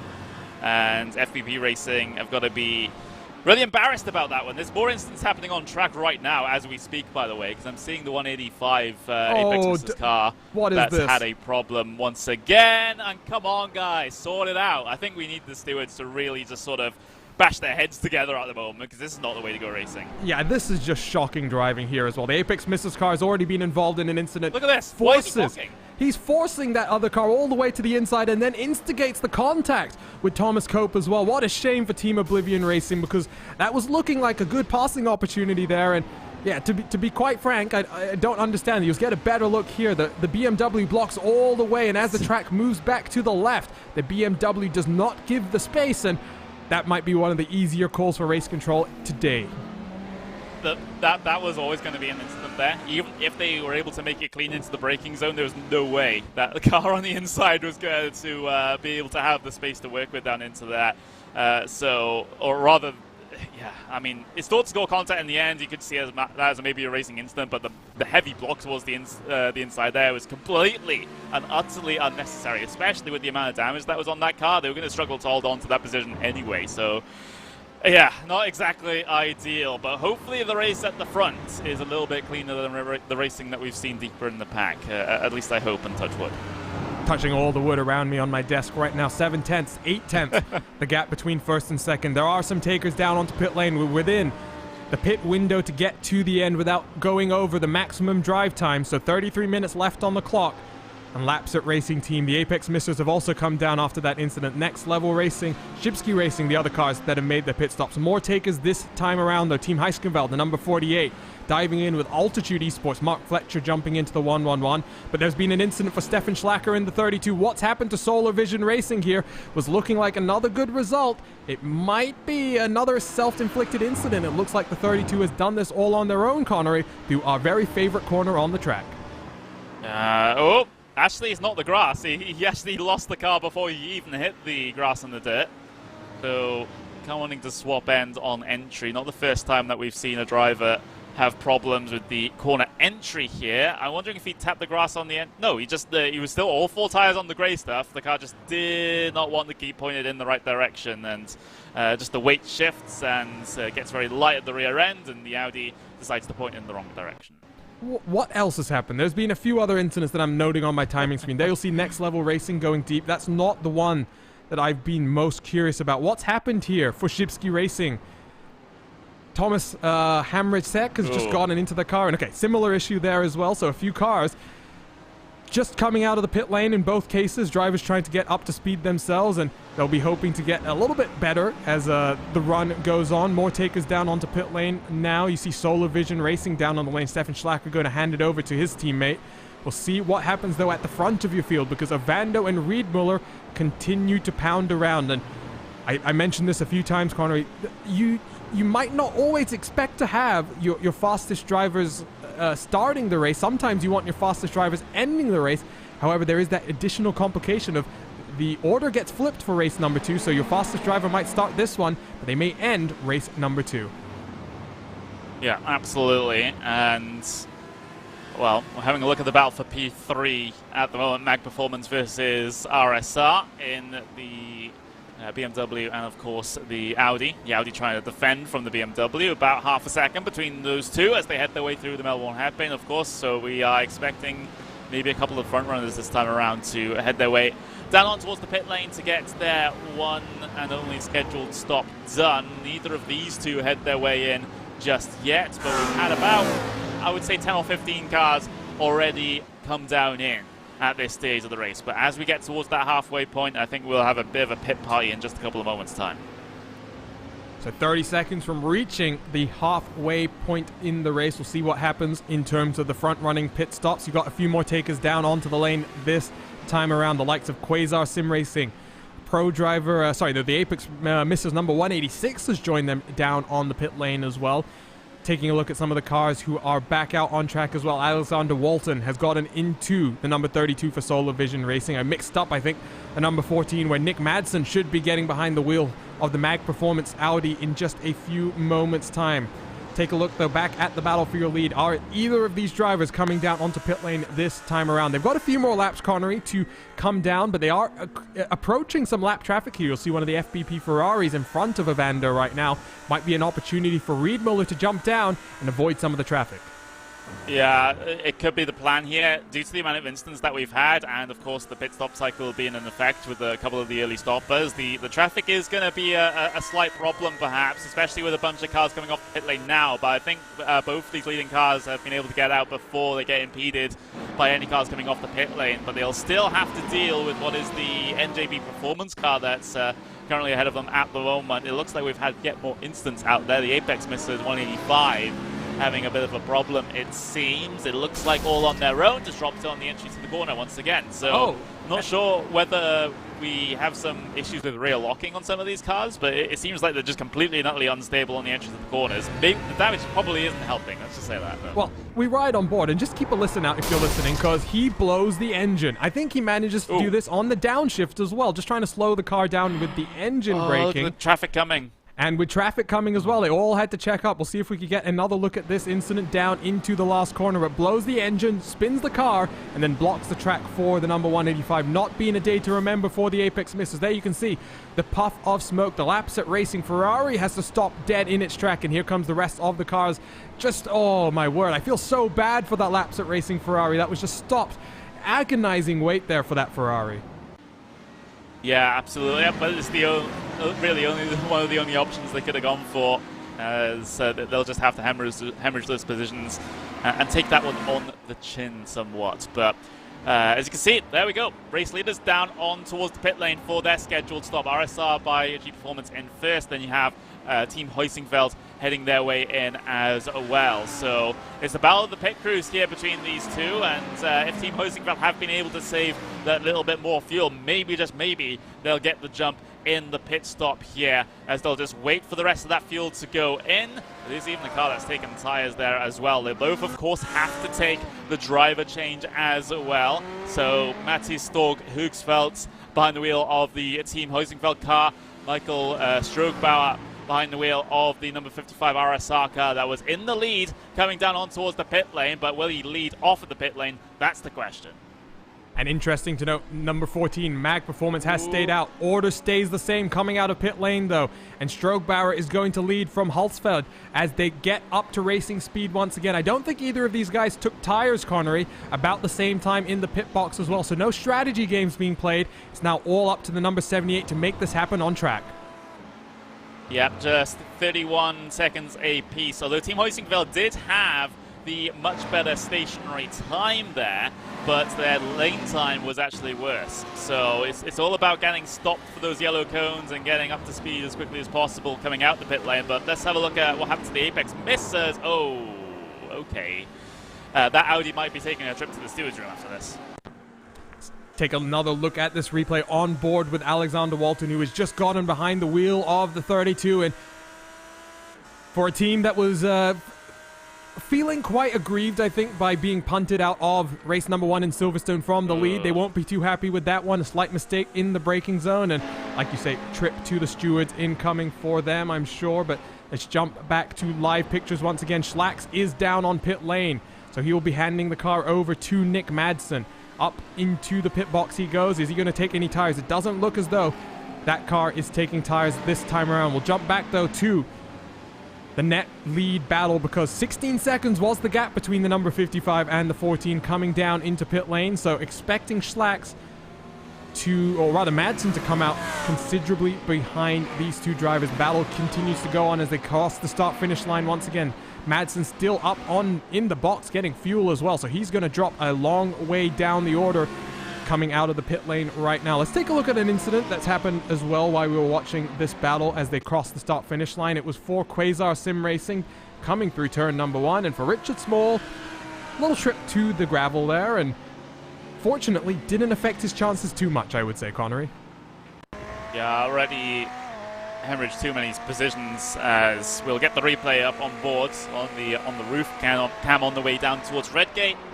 On the brakes into there, and again it's an issue on the edges of the corner. Just car not settled whatsoever, not gripping up, and the rear end wants to just come around. And we've seen so many issues like that here in this race today. We'll probably see more of it in the second race as well, as drivers try to drive a little bit more aggressively than we've seen already to try and gain positions after the reverse grid. But look at this, Alpha P3 out there on circuit, Mag Performance versus RSR. And RSR really hounding the back of the Audi in their BMW, looking towards the outside, coming through the first part of the chicane, but they just have to duck back in line. Not really a massive overtaking opportunity there, unless you're optimistic, and not good enough of a run down in towards the Melbourne hairpin either to make anything happen coming through here. They try to hook their way on the inside and try and get the power down early, but not able to gain any sort of advantage on the way into the final corner. And Madsen is just completing his first lap out on track, so tires still coming up into their peak operating window. And for the number 56 behind, Oscar Koper currently got into that car just a few laps ago. He's got one more lap underneath him than Madsen in front, so those tires a little bit up to temperature more, and he will be feeling the intensity of the race that much more. There's also a great battle, by the way, going on for P number 9 between the sister team Heiskeveld number 48 and Altitude Esports and Mark Fletcher. Down the inside, the 48 goes through the last corner. The Ferrari's going to try and do an undercut. Not going to work, though, as they head down across the start-finish line. Team Heiskeveld back up into P number 9, and with Solar Vision Racing in front of these drivers, the opportunity potentially to jump some more positions in the post-race, with post-race penalties expected to come down in a number of incidents. We might want to have a look at the race lead in just a couple of moments, because Team Huizenfeld very much all over the back of the leading RSR car now, and they're really giving them a big issue. Big Audi in the rear view and wing mirrors as far as that BMW is concerned, trying to hold on to the race lead. There's a little bit of traffic ahead of these guys on number 11 as the RSR car pushes very, very wide, coming on the exit of the final corner. Once again on board with Team Huizenfeld, but it doesn't seem that Audi has quite the straight line speed advantage that the BMW has, and the BMW is going to be leveraging that one all the way to try and cover off these moves into heavy braking zones, but the traffic might play another factor here. I think that's the .exe McLaren, the sole fire-breathing McLaren in our field. Yes, you can see the flames coming off the back of that car as RSR Performance is going to get all sorts of checked up. What's going to happen here? The McLaren holds the inside. They're going to go side by side. Is the Audi going to be able to make it work? No, RSR around the outside finally gets past the lap traffic, but this battle is starting to heat up just a little bit. And I'm wondering here, Connery, I mentioned sometimes your second driver is a little bit quicker than your first driver. It does look as though Hulsfeld is looking very rapid. We don't always like to use iRating up here in the commentary booth as an indicator of performance, but Team Heiskeveld has 6,000 iRating currently behind the wheel. Strogbauer has had some very impressive runs in this GT Sprint Series so far, but 3,400 iRating, clearly not as experienced overall in the iRacing service. Yeah, that could be the difference between these two. Bit of a cleaner line from Hulsfeld that time in through the Melbourne hairpin, as the RSR car seemingly undecided about what sort of line it wants to take through that very slow speed right-hander. But in through the left now, you can see the different driving styles coming out from these two drivers. The RSR car really wanting to push wide on every single one of these corners, but the Audi just seems fine coming shallow off the corners and is still able to keep up with the BMW. So it's just a difference in how you drive these two cars here. The Audi is known for being a bit more nimble, a bit more agile through the corners, and I think we're starting to see that. The car looks very composed on the change of direction. All the weight transfer looks very, very balanced. Take a look at the BMW in front. Slinging that car a little bit more is Strobauer, trying to muscle the car around the corners and use the grunt down the straightaways, get back down under half a second out front. So we saw this in the first portion of the race. The number 78 able to get close, not really able to get anything done. That opportunity in traffic presented itself. Not really something that I'm sure the number 78 would have wanted to force a move in that situation. We talk about race control being a factor. I'm sure the number 78 wants to get this all done out on track. There is an issue, by the way, for the FBP Racing number 458. They're off into the gravel, and I think that's at Coppice coming back down onto the back straightaway. Yeah, absolutely. So trying to get back going in the 488 GT3, as their car number is the 458, but yeah, just dropping it through the corner once again. A lot of drivers, a lot of teams having problems with the entry to some of these corners, and the back end wanting to come around on them, but looking back towards your leaders for the moment. So there's also a battle between MAG Performance Racing and RSR as well. So RSR basically involved in two separate battles here, one where they're ahead and one where they are behind. So that's how you keep track of them there. It's Audi versus BMW in both of them, but MAG trying to hold on to this final podium spot for the moment. Yeah, absolutely. And the number 56 that currently stands in 4th position out on track leads the championship standings after race weekend number 1. Sister car, the number 55, was in 2nd, so I mean, it's still looking pretty good for the RSR team as we watch Coper trying to chase down the 14 in front of him. There has been an off for the number 72 car. That's the Awesome Motorsport Group. That was just behind that incident that we saw with the FBP Ferrari. There you see the 458 making its way back around. The number 72 will take a replay of this down into the old hairpin, loses it very early, and that Ford must be feeling pretty lucky right now, because that Ford is 12 laps down, Connery. It's not had much luck in this race. It would have been a very typical thing if it had just come back and hit them. But yeah, possibly. I wouldn't have put it in that stark terms, but there we go. But MAG Performance, back to this battle for the final podium spot. Dealing with the pressure quite well that RSR is piling onto the back of them, all things considered. Oscar Paper has been attempting to make that BMW look very threatening behind the Audi, but hasn't been able to scare his opponent offline for the moment.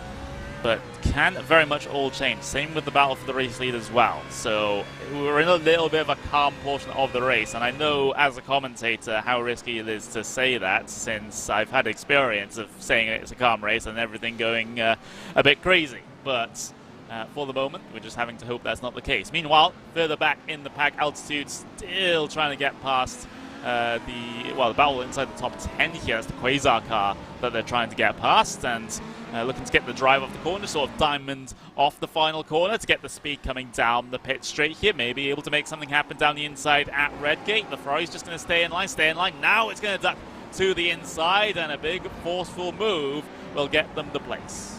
And I think this was a needed move, because Team Heisenfeld, the number 48, we saw Jan Sentikowski make the move a little while ago. He's already pulled out a 4-second gap to Mark Fletcher in the 1-1-1. So Fletcher's got some time to try and catch up here. Sentikowski's hounding the back now at Alexander Walton, trying to get back up into the top 5. The gap for the race lead, by the way, traffic has broken it up. You can see there one of the laps at Racing Ferraris. Gap now just under 2 seconds. So the Audi has a lot of work to try and get back into this fight, but I think right now, Connery, it's fair to say that this Audi is looking much more composed, much more ready to push the limit, I would say. I think that gap is going to be back under about half a second in about 3 laps time. The question really is, what can the Audi do in terms of trying to make the move actually happen out on track? Whoa, car off ahead of your leader, but it's well off the circuit.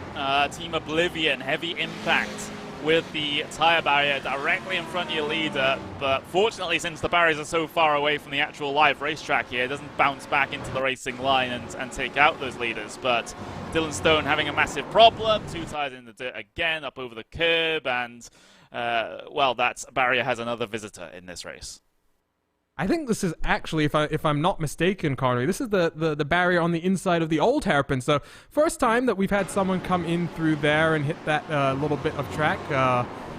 Not sure. I think you might be right, actually. Nope, that's the same barrier. So, yep, the barrier is becoming a popular attraction on the track. It seems like a lot of cars like to just hang out there and get some service done, get a little bit of damage put onto the front of the bodywork. But we'll jump back then to the battle for the third and final podium position, because RSR by G Performance, the number 55, looking good out in front. Gap to Team Heiskensveld, now 1.9 seconds. But Oscar Koper puts the pressure onto Nick Madsen. Madsen had that win taken away from him in the round number 1 at Silverstone, who'll be looking to try and get another podium position here to match what ended up being third place in race number 1. Slightly more difficult race number 2, starting from the back, but that's the thing that we must start to think about now, Connery. 15 minutes to go, so just a quarter of this race left as we watch third and fourth make their way around lap traffic. That's the number 411 Estate Coffee Company. But reverse grid race in this is about to come up right after this, and if you're RSR by G Performance, it's been going well, definitely, but you saw all of that chaos in the race number 1 start. It's looking very interesting for race number 2 and how many of these teams are going to be looking to approach the first few laps of the race.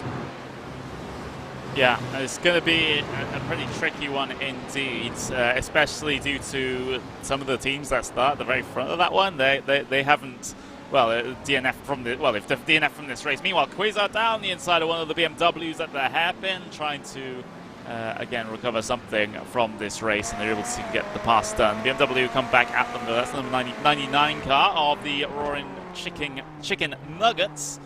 As I've said, this is my favourite team name in the whole sim racing universe here. But Nick Stoop behind the wheel of the car. You can even make more memes out of that and call him Nick Stop, but he's certainly not going to stop harassing the back of this Ferrari down into Redgate, but he doesn't seem to have the speed to be able to challenge.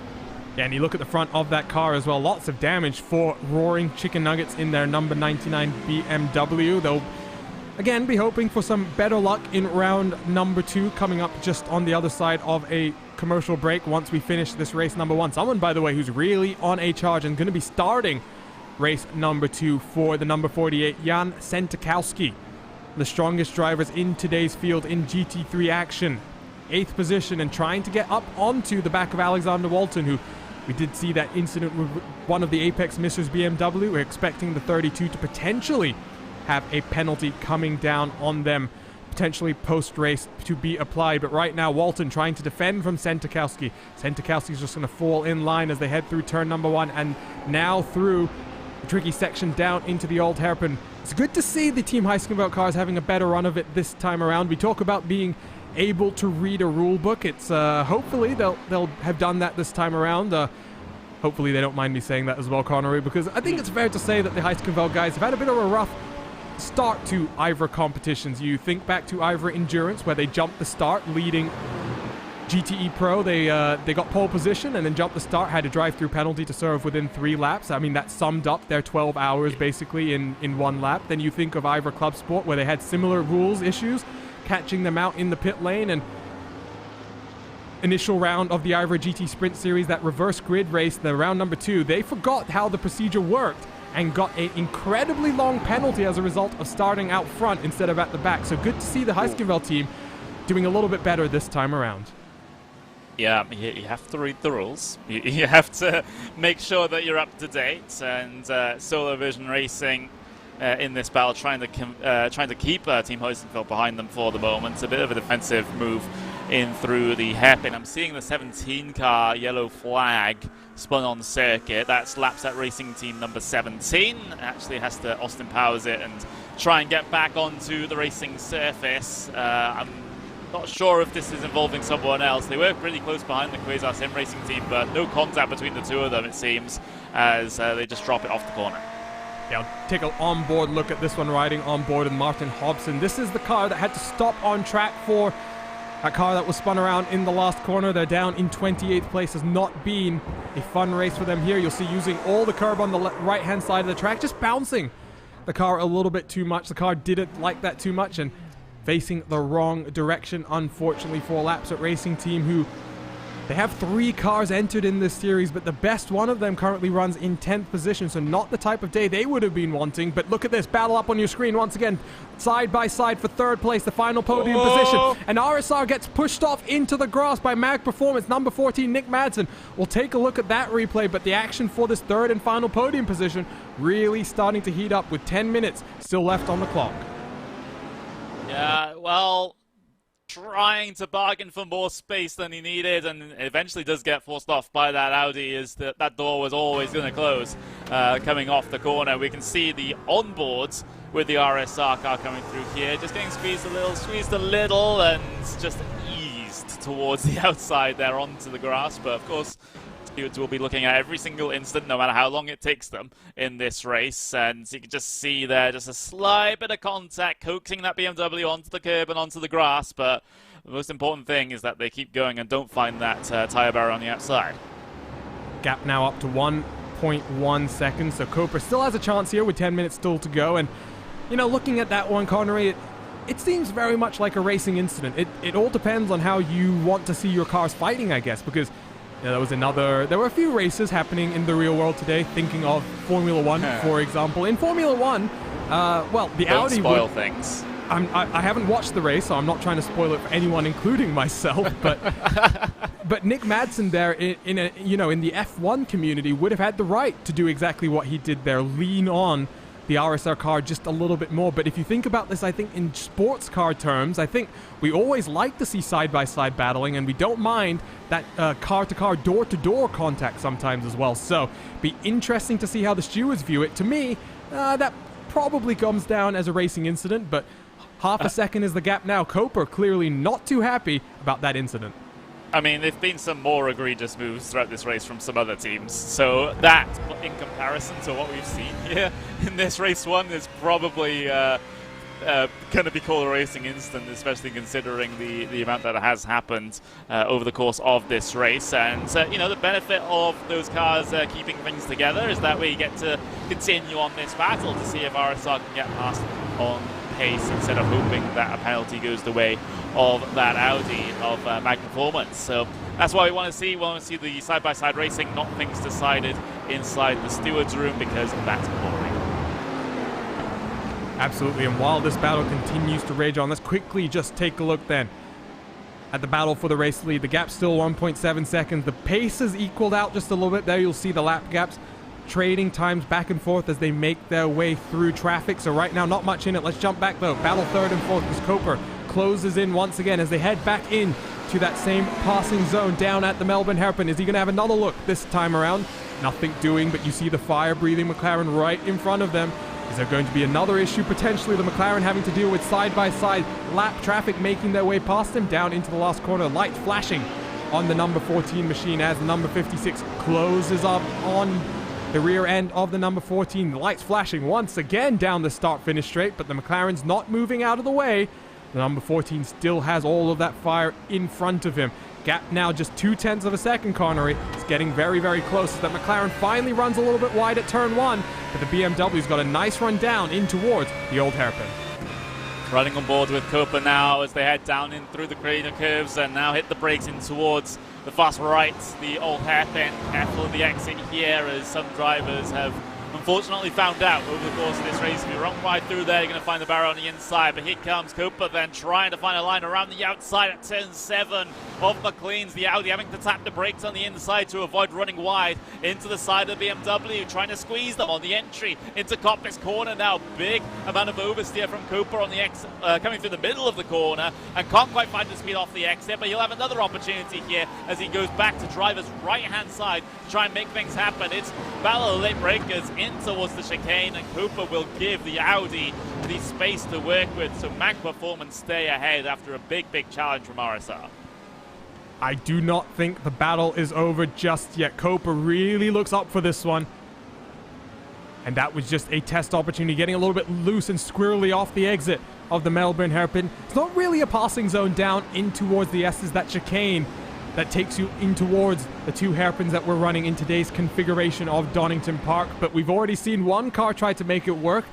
Didn't go their way, if you remember correctly, with the Apex Missers, unfortunately. But We'll see what happens. YouTube chat, by the way, is popping off as per normal. Do join the rest of our RaceBot community in watching today's broadcast on the iRacing Esports Network. We've got Race Control in there today talking about how busy they are going to be at the end of this one. Nick Stoop, by the way, in the Roaring Chickens Nuggets machine has had an issue. Let's go take a look at a replay here. Hold happen again.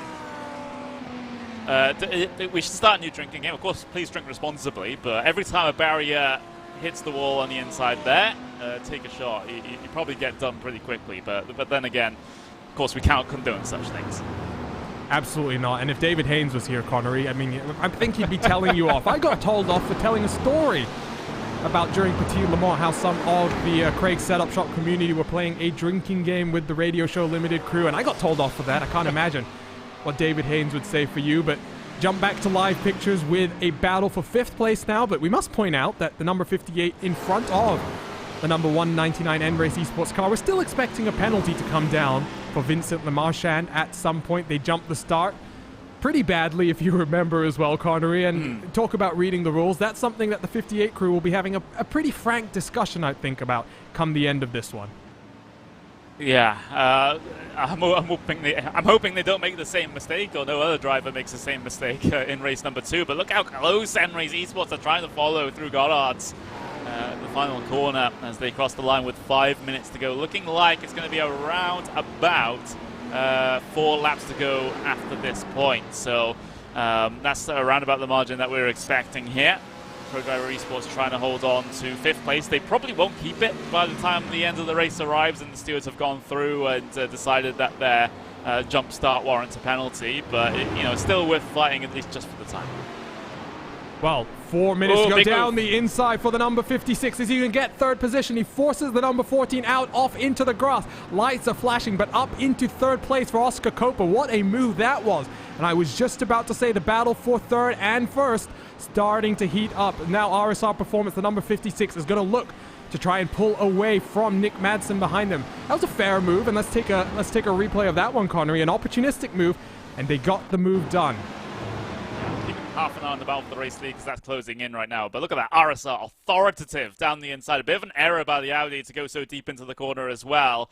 And a bit of a cheeky squeeze on the exit of the corner, but I think all is fair in that one. You can see the frustration, though, from the Audi behind. Just thinking that was a bit too overzealous, trying to push them out of the bounds of the circuit. But at least in that one, I don't think that RSR have to be too worried about the stewards there. But 3.5 minutes across the line, still this battle for P3 and still that battle for P1 potentially might be a thing, because the gap has come down due to RSR having to deal with a huge amount of traffic, and Huizinga's just able to stick behind in this one. If RSR aren't able to get by that Quasar car up in towards Corpus now, it might cause them a bit more of a problem. They're still stuck behind. Huizinga's still there, looming just over half a second behind, and if RSR can't get by quickly, then this is completely demolished their lead. They're going to have to stay behind for the chicane as well. Traffic giveth and traffic taketh. The gap down just below half a second now as Team Huizinga throws it through the chicane at the S's, down in towards the Melbourne hairpin. RSR still stuck behind 2 lapped cars in front of them now as we continue to ride on board with the number 78. That's one of the Quasar Sim Racing Ferraris that's in front of them, and I think that's also the NJB Audi, that second car in the line that these guys are going to have to make their way around. But here comes the charge from the number 78 all the way up to the back, and they're still stuck behind the lap traffic, Connery. 2 laps to go, I do believe. This should be an exciting one to the line. Yeah, looks like we're going to get around about 2 laps here, although it's going to be close because they're doing 125s, or 127s, excuse me, in terms of lap time. So I think it's going to end up being 2 laps regardless anyway, but let's just have a look to see how this one progresses then, because RSR still stuck behind the lap traffic. They're still stuck behind the Quasar car coming through the old hairpin. To be fair, Quasar are able to keep up with the pace of these leaders. They're not holding up too drastically here, but Strogbow really wants to get by at the moment, because the more time he spends behind here, the more chances that Team Huizinga are going to be able to make their way by. There's laps that Racing Team went straight out into the grass to let the leaders by. We're not expecting Quasar to do something so drastic, but they're certainly not helping the RSR car at the moment. And they're thinking, well, we don't have to let you by. We're almost as fast as you. We're just going to stay ahead. And now, look at that good run from the Audi coming through the chicane. Team Hoising are going to look down towards the inside for the race lead, up in towards the Melbourne's hairpin. Turn 11. They go deep on the brakes down the inside. Husfeldt trying to capitalize on the opportunity, and the lap traffic has worked out in his favor as he gets the Team Hoising car to the race lead. It's not over yet. One more lap still to go. RSR sends it deep into that last corner, getting right up behind the number 78 as they go across the start-finish line for the penultimate time. Is lap traffic still going to have a factor to play in this race? They are battling 16th and 17th, by the way. That's why they do not want to give up position. That is also point and grid order for those two cars in front, so there's a lot on the line for them. But the number 78 trying to hang on. The grunt of the BMW pulls it down the hill. They head in towards the old hairpin. They're slowly catching those lapped cars. This might be another factor where a good run through the chicane can set up everything for one of these cars. Lights flashing on the Heiskenveld cars. They head in towards turn number 6. This is where we saw a move just a moment ago. The RSR car trying to set something up on the over-under. Not going to happen there. He takes a look to the inside and turns the number 78. Team Heiskenveld car is around. They make further contact because the number 78 with a fantastic save, able to hold on to the car.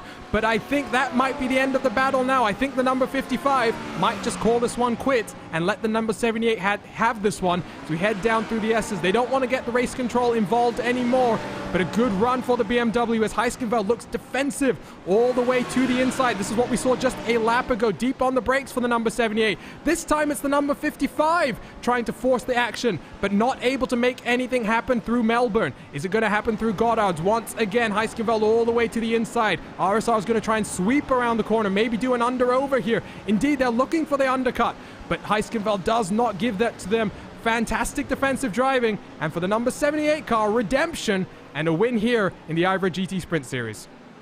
Yeah, absolutely. Brilliant stuff there from Team Heiskenveld. Well, if you're handed a race on a silver platter, you still got to eat the food, and that's exactly what they did there to be able to get past. This battle for P3 still going on at the moment, and RSR able to come across the line for P3 as well. So P2, P3 for them after a good result for their team, but they would have so desperately wanted that race win at the end of the day, but it was robbed from them by Team Heiskenveld as they will get to the top step of the podium for race number 1.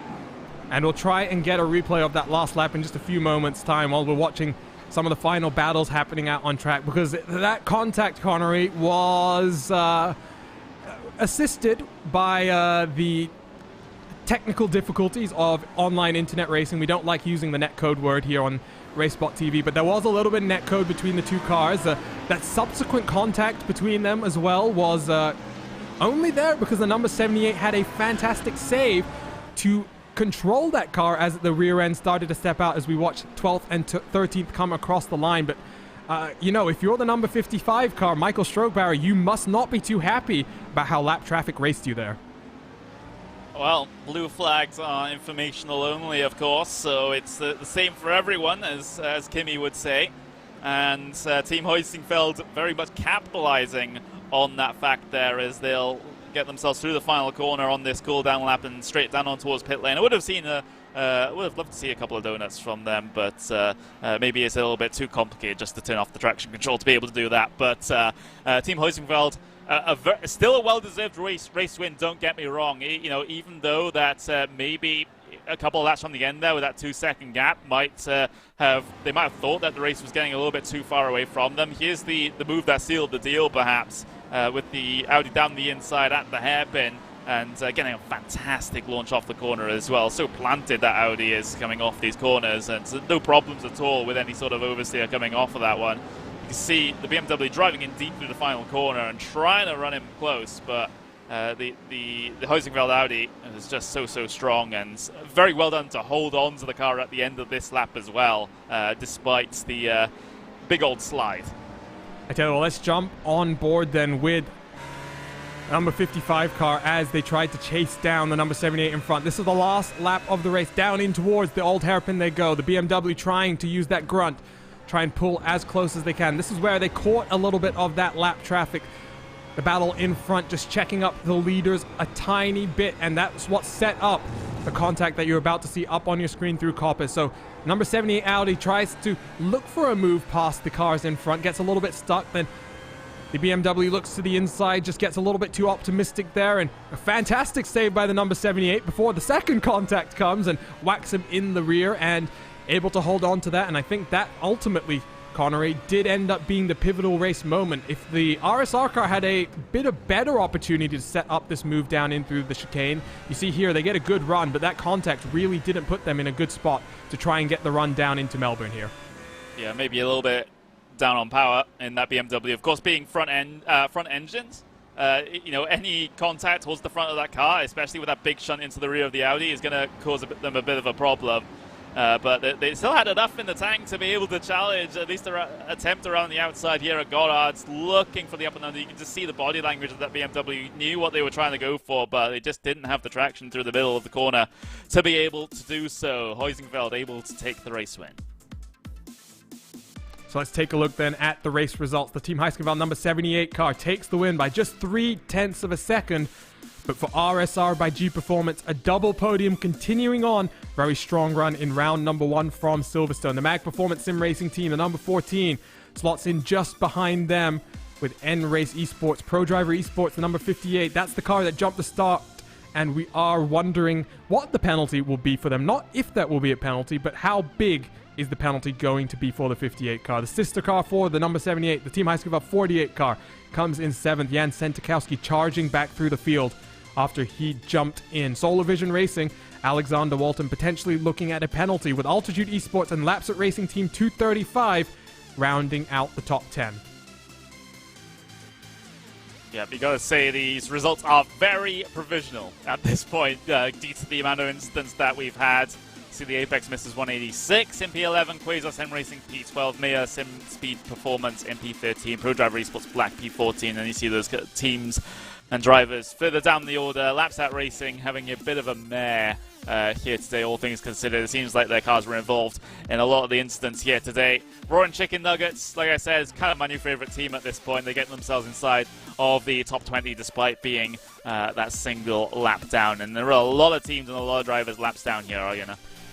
And we must say, you only have to complete 70% of the laps to be classified in the order and be inserted into the reverse grid race. Take a look at the rest of the finishers. .exe and their McLaren, 21st. FBP, the 488. Awesome Motorsport Group, number 72 in 23rd. Estate Coffee Company, having a bit of a better run than they did last time out. We saw a lot of replays of them from Silverstone. Happy to say we didn't have them on the broadcast too much this time around. Shipsky Racing, the 222 in 25th position. NJB, number 73326 for the last car, 1 lap down. The FBP 458. Then look at the Lapsat Racing Team number 17, which really did not enjoy today's race number 1 at all. And some cars finishing extra laps down. Next Level Racing, GT3, Altitude Esports, the number 23. The CXR Project Black Ford 383 down 12 laps. Team Oblivion Racing down 13 laps as well. The Apex Missers, the 185 down 22 laps. And the newcomers to the series, HM Engineering, going to be starting from the rear of race number 2. So we do have a few people standing by for post-race interviews, post-race coverage of round number 3 from Donington Park for the IVRA GT Sprint Series about to begin. But Connery, let's start then with the Team Huizenfeld winner, and you're standing by with Mats Halsved. Yep, I absolutely am. Mats, what a crazy final couple of laps to that race, and a crazy final lap, all things considered, as well. You're able to make the pass on that on the RSR car coming on the second to last lap, but you had quite a task ahead of you to hold on to the race lead throughout the final lap. Just take me through exactly what happened there. Yeah, thank you. First of all, it was really intense in the last 3 or 4 laps. Yeah, first I thought the race is over because the RSR BMW was already 2 seconds ahead. But then, yeah, suddenly lots of traffic was ahead of us, and they were also fighting for position. And so I could close the gap, and then after a little mistake by the BMW, I could pass that car into the hairpin. Yeah, and then I had the problem with the traffic. Couldn't create a gap, and yeah, I had to defend my position quite aggressive, and yeah, nevertheless it was enough, and I'm super happy that we could take our second win of the season. Yeah, absolutely. Another one in the books for you guys. On that final lap, you had a little bit of contact with the other car coming through the sort of coming up towards the final sector of the lap. Of course, you were the car ahead. You got tagged around a little bit, and you were able to hold on to the car as it was sliding through turn 8. That must have been a heart-in-mouth moment for you guys. Yeah, of course. It was, as I said, quite aggressive defense of me, but yeah, I think for the lead that's okay. And yeah, it was really difficult to stay in front. Yeah, very difficult indeed, as it was, well, of course you didn't see a lot of the other action throughout the field here today. It seemed like there was pretty major problems behind where you guys started. Is the track particularly tricky here in these cars, especially where there's not a lot of room for error, and if you dip 2 tires into the grass, you can very much lose control of the car. How is it for you guys? Because I did notice that Audi did seem pretty planted and pretty stable. Yeah, honestly, I was not going flat out every lap because yeah, the Audi is also a bit twitchy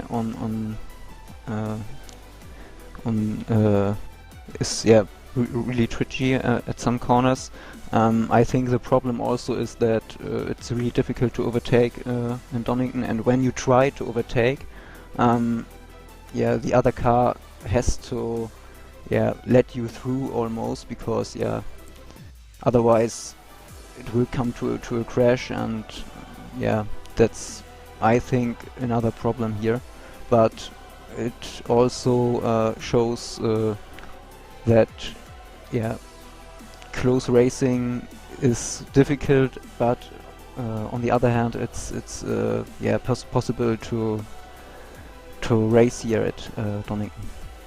And one final question, because you finished in the lead of this race, you'll be at the very back of the grid when it comes to race 2 because of the reverse grid. Is there any plan for you guys, or are you just going to take the race as it comes? Stay out of trouble. Yeah, probably the best plan considering what we saw in the mid-pack here today. But thank you very much for joining us, and best of luck in race 2. Thank you. There we go. That was Max Husfeldt from Team Heusingfeld, number 78, who took the race win here in race 1 of this race meeting here, Arjuna. And, well, they're looking to try and keep out of trouble, like you said, in race 2, which is probably for the best.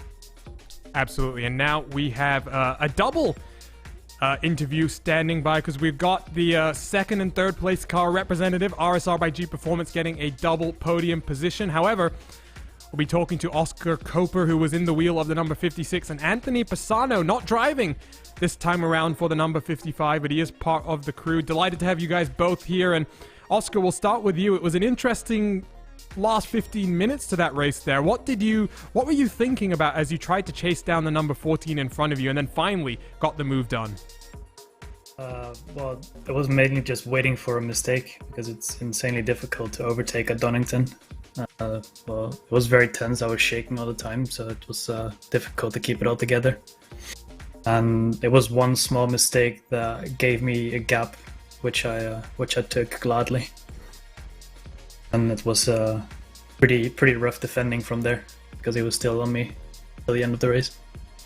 Well, you guys had some contact on a number of occasions there. And Anthony, a question for you. You come into this second round of the championship, or second race weekend, we should say, 1 and 2 in the championship. You now get the second and third position in race number 1. How would you be setting yourself up for this race number 2, where both cars are obviously going to be starting from the rear of the field? We saw a lot of action, and while you're not going to be competing today, you were part of yesterday's Club Sport race where you saw just as much action on some of those race starts. So in terms of a driver approaching the next race, how exactly would you be thinking about it? Control. 2 words, damage control.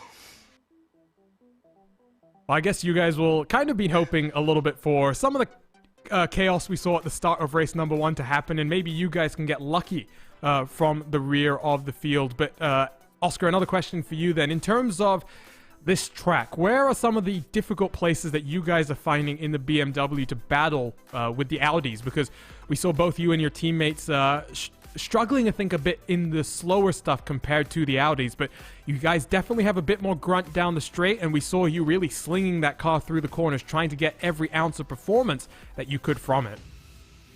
Yeah, the Audi is obviously more agile in the slower corners, so we have to maximize our exits to not be a target on the next corner out of the slow corners. Got it. Well, before we head over into race number 2, you, Oscar, have to go get ready to start that race as well and get ready to finish the qualifying process for that. Anyone you'd like to shout out from your team? Well, I'd like to shout out our sponsor, G Performance, who made this championship possible for us. Yeah, my teammate Jan, who drove a fantastic first stint.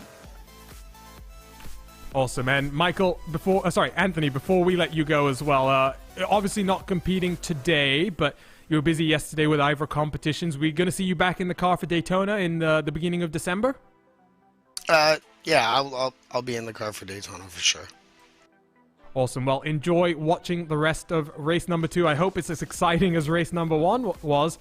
And good luck, Oscar, in as you try and make your way through the field. Thank you very much. So that was Oscar Koper and Anthony Pisano representing the RSR by G Performance team. And, well, Connery, it's time to finally take just a little bit of a breath. Race number 1 from race weekend number 2 is done. We get a short 10-minute break or so, and then we'll be back with coverage from race number 2, which is going to be a reverse grid race, and therefore bringing a lot of entertainment to the iRacing Esports Network. Yeah, absolutely. So you gotta hold on to your hats when it comes to that race start, because it's going to be very, very, very interesting indeed. I can't wait for it. It's going to be who can part the Red Sea the best. Or in the case of that race number 1 start, who can avoid the seas parting in front of them and all the checkups that were happening. You take a look at the schedule up on your screen. We've just finished the 3rd round out of 12. We're working our way through this championship. It feels like just yesterday I was sitting next to Sumil Arora at Silverstone as we were calling the action from race number 1. Take a look also at the event format. Just a reminder, reverse grid for race number 2. We do have a 40-minute gap between race number 1 and race number 2. However, with our post-race coverage, talking to some of the podium finishers, that gap only going to be down to a few minutes.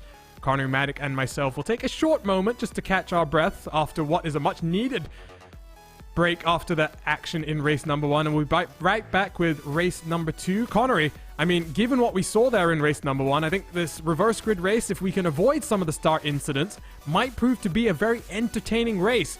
Especially when you consider that the Silverstone reverse grid race was one of the most crazy races I've had the pleasure of calling on RacespotTV.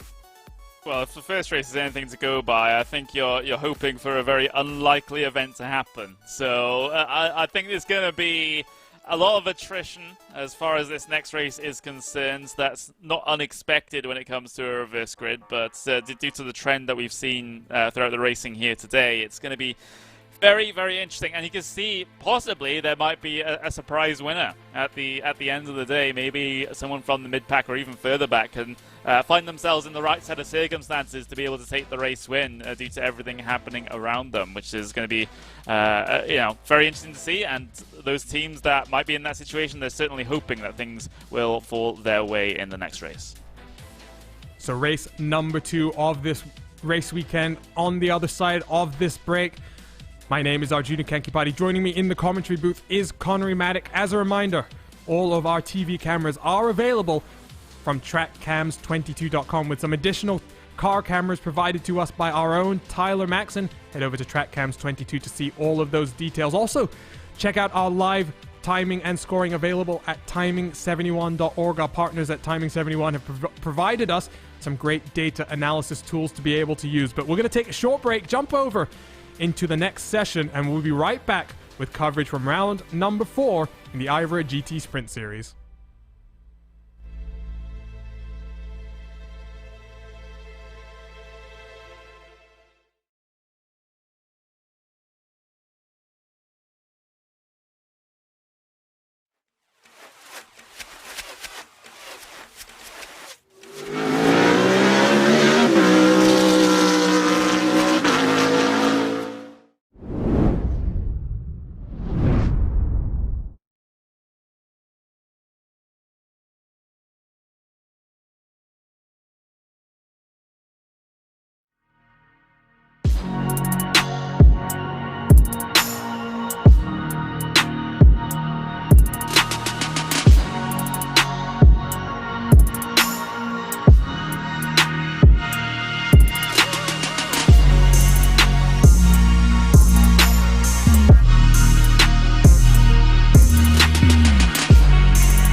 So one race done, one to go here in the IVRA GT Sprint Series race weekend number 2, live from Donington Park. Thank you for joining us here live on the iRacing Esports Network and RacespotTV for today's coverage of the second race weekend in the IVRA GT Sprint Series. Thank you for joining myself, Arjuna Kankipati, alongside Connery Maddock, as we're about to get set for another 60 minutes of racing action.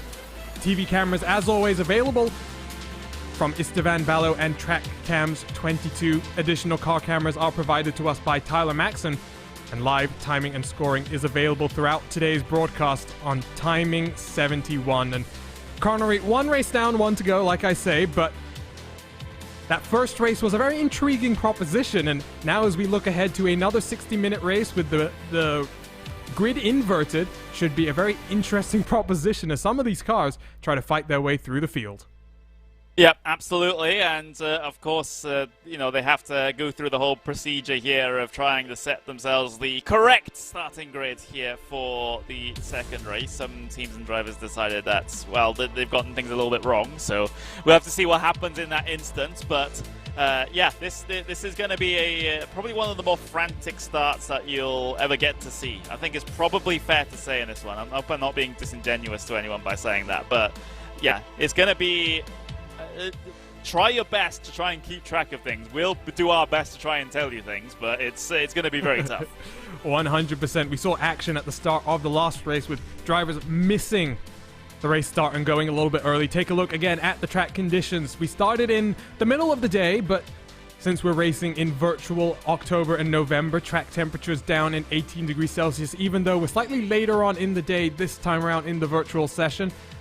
In the shadow of Castle Donington, the wind is fairly strong as well. Look at that, 18 kilometers gusting winds across the track. Mostly cloudy, so we may see a few just little bursts of sunshine trying to poke through the clouds and maybe heating up different portions of the track. But there you'll see top left portion of the screen. We've still got 30 seconds left in qualifying, and you alluded to it, Connery. We have a procedure here where in this 40-minute break between race 1 and 2, these drivers have to actually manually set a lap time that will form the starting grid. And last time out, it was Team Heiskenveld that made that mistake and went to the front of the grid with a normal lap time.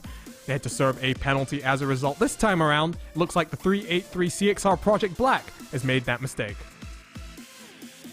Yeah, absolutely. So they will be...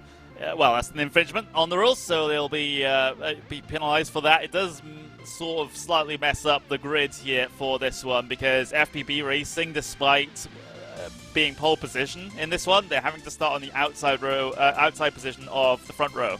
So that's going to make things a little bit more sketchy coming down towards turn 1, because they'll be on the outside. Absolutely. So let's take a look then at the starting grid for today's race as the grid forms on the back straight away. CXR Project Black are going to line up in pole position, but they'll be down on pit lane in a few laps time with a pit lane penalty. FBP Racing will be starting in position number 2. Next Level Racing would have been starting on row number 1. Instead, they're on row number 2 with a sister car to the 488, now in 4th position. Looking through the rest of your order, Laps at Racing Team, the number 17 with Martin Hobson. Had a pretty awful run of luck at the end of race number 1. Shipsky Racing, the 222, starting in 6th place with Estate Coffee Company and Awesome Motorsport Group on row number 4. Edge of the top 10, that's where you see the fire-breathing McLaren, the number 42 for .exe Esports. Connery's favorite team, the Roaring Chicken Nuggets, on the edge of the top 10 as well, with Archer Brother Esports and Laps at Racing Team, the number 11 car, on row number 6. Quasar Sim Racing. I'll get that right this time, Garrett. Garrett Thompson, one of the team members, told me I was saying that wrong. And then next to them, Team Vikings, the number 777. The French team, Xanity Motorsports, in 15th. With Pro Driver Esports Black, the number 24, in 16th place. Then we look at Mayor Sim Speed Performance. Team owner, Manuel Meyer, going to be racing there in the number 73. Quasar Sim Racing, number 26 and 18th. The Apex Missers, number 186 and 19th. With that third Laps at Racing car, starting on the edge of the top 20. We'll scroll through the rest of the grid as well, because this is where some of the stronger runners are as the grid starts to pull off. Altitude Esports, number 111, with Solar Vision Racing next to them in 22nd place. The Team Heiskenveld, number 48, Jan Sentikowski, going to be on a charge. And next to him, Pro Driver Esports, the number 58. That's the one that jumped the start. N-Race Esports, the number 199, lining up in 25th place. Number 14, Nick Madsen, going to take control of MAG Performance Sim Racing from 26th. Oscar T. Coper, we spoke to him just a few moments ago. He'll be starting in the number 56 car. Next to him will be his teammate in the number 55. Last few cars you'll see, the winner from race number 1, the number 78, alongside a lot of the cars that did not get classified in the race results, and they are going to be starting all the way down the order. But there you can see pace car lights are off as we head in towards the last corner. Field going to be left in control of the Ford of CXR Project Black, but it will be the FBP Racing 488 car. It's effectively on pole position as we await that Ford to dive down onto the pit lane for its penalty. But already N-Race Esports, sorry, that's Shipsky Racing, the 222 with a little bit of a jump start, poking its nose to the outside. So we dive down into turn number 1 in this reverse grid race for the very first time. They're going 3 and 4 wide in the background as well. So they all try and funnel their way in through. They're going very slowly as well, further back in the grid as well. All of this action as they work their way down into the old hairpin. Look at Solar Vision with a great start, it appears, on the outside. Looking now as well as RSRG Performance. That's number 56 car with a monster start, trying to jump up some positions. Already up to 24th as there's been some problems. Big problems for the Estate Coffee Company. The number 411 is around, and I think a few more cars as well. Yeah, Lapset Racing team number 11 also having a big issue. That was all on their own as they dropped the car coming in towards the old hairpin. Same with the Estate Coffee Co. as well. More problems out there right now as the 186 Apex misses, decides to go for a spin as well. Has had a shunt in the rear bumper as well. But apart from those incidents, I think we've had a marginally cleaner start than we had compared to race 1. And that is really saying something here. But here we go. The moves are being made further up the field, up inside the top 5, as it's a big old concertina effect coming through the Melbourne hairpin. Roaring Chicken Nuggets are in there. You got Sisby Racing as well, also doing very well. We got CXR Project Racing Black there. They are going to soon head their way down towards pit lane, but meanwhile, a couple of cars further back in the shot, both the FPB Racing cars coming down in. And I wonder if potentially penalties then for FBP Racing, both of these cars down onto the pit lane as well.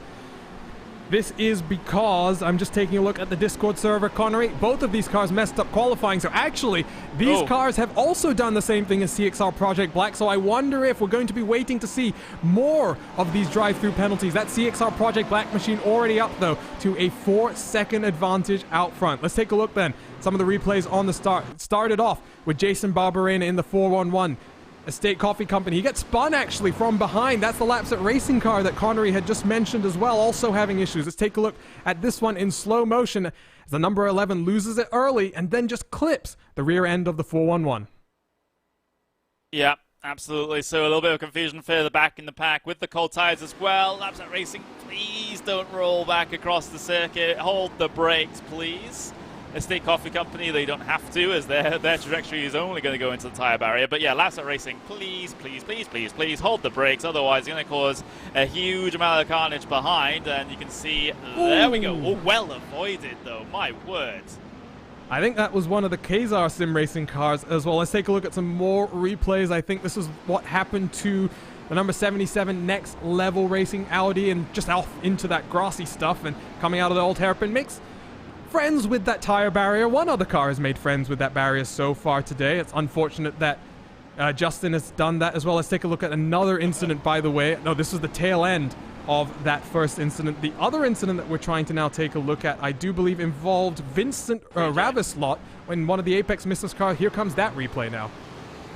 Oh, getting surprised by the car ahead, and so rejoining back onto the circuit, straight into one of the I can't quite tell who, the Solar Vision Racing cars, I believe that was, that had gotten a piece of that. We'll get to see it on the replay now, as the Apex Miss is just seeing, following in the tyre tracks of the car ahead. You can see basically almost following him into the grass there. Another car having problems further back, seeing that instance, and the Solar Vision Racing team, unfortunately, nothing to do with that. They had a car, they had a car spun back across them, and teammate contact in the back end of that incident.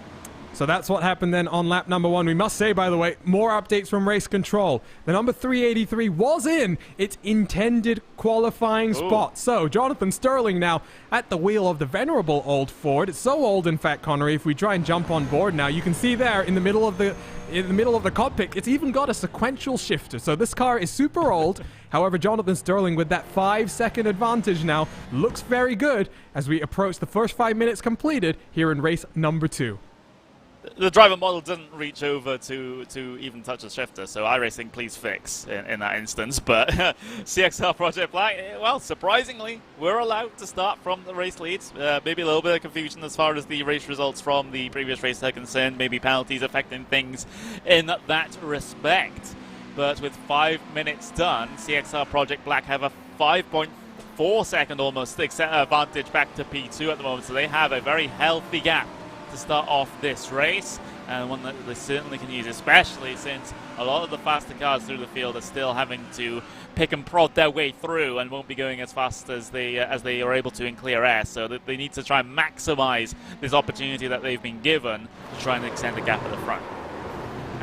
Oh no, don't tell me, Oscar T. Coper has just had a big off. I was about to say, what a fantastic start for the number 56. Was running up in 12th position. But now the 56 struggling through the gravel. Is he going left and right, trying to hang onto the car down the order for the number 56 car? And this is going to hurt their championship hopes. Let's take a look at this RacespotTV replay then for the number 56 RSR by G Performance side by side with the number 777. 2 doesn't go into 1. And, well, we'll take a look at an aerial look at this one. But that's a little bit of a risky move, I would have to say, for the number 56 car, Connery. They won that race number 1, and you can't afford, even in this reverse grid race, to cost yourself this much time, as you now see the number 777 rather, going hard into the tire barriers. Yeah, absolutely. And Harry Kerjelen there in that 777 car, just getting tied around from behind. He didn't know exactly what has happened there. 2 of those cars just coming together early on in this race. Team Viking's going to have the be worse off in terms of the damage there in that one as they hit that barrier at quite a speed. So, you know, we expected to see early instance here, so that is certainly not out of the ordinary. Meanwhile, back towards the front, you see Altitude Esports there trying to lock onto the back of the Roaring Chicken Nuggets. And let's see if Nick Stoop can hold on to this position. And Altitude looking to go down the inside at turn 8, and they've been able to make the pass complete. And they gobble up all of those nugs, but the nugs will try and come back at them as they head their way down the back straight then, trying to make this side-by-side into the chicane. Surely not, they're going to chicken out. And if we can get a look maybe on board with the Laps at Racing number 17 car, I think there's something written on the back of that Roaring Chicken Nuggets. Are you talking to me? Well, right now he's in a battle with everyone, and down the inside for Martin Hobson. Moves himself up into 4th place. That Roaring Chicken Nuggets number 99 starting to struggle a little bit, but this is what reverse grid racing is all about. Mixes up the order just that little bit more.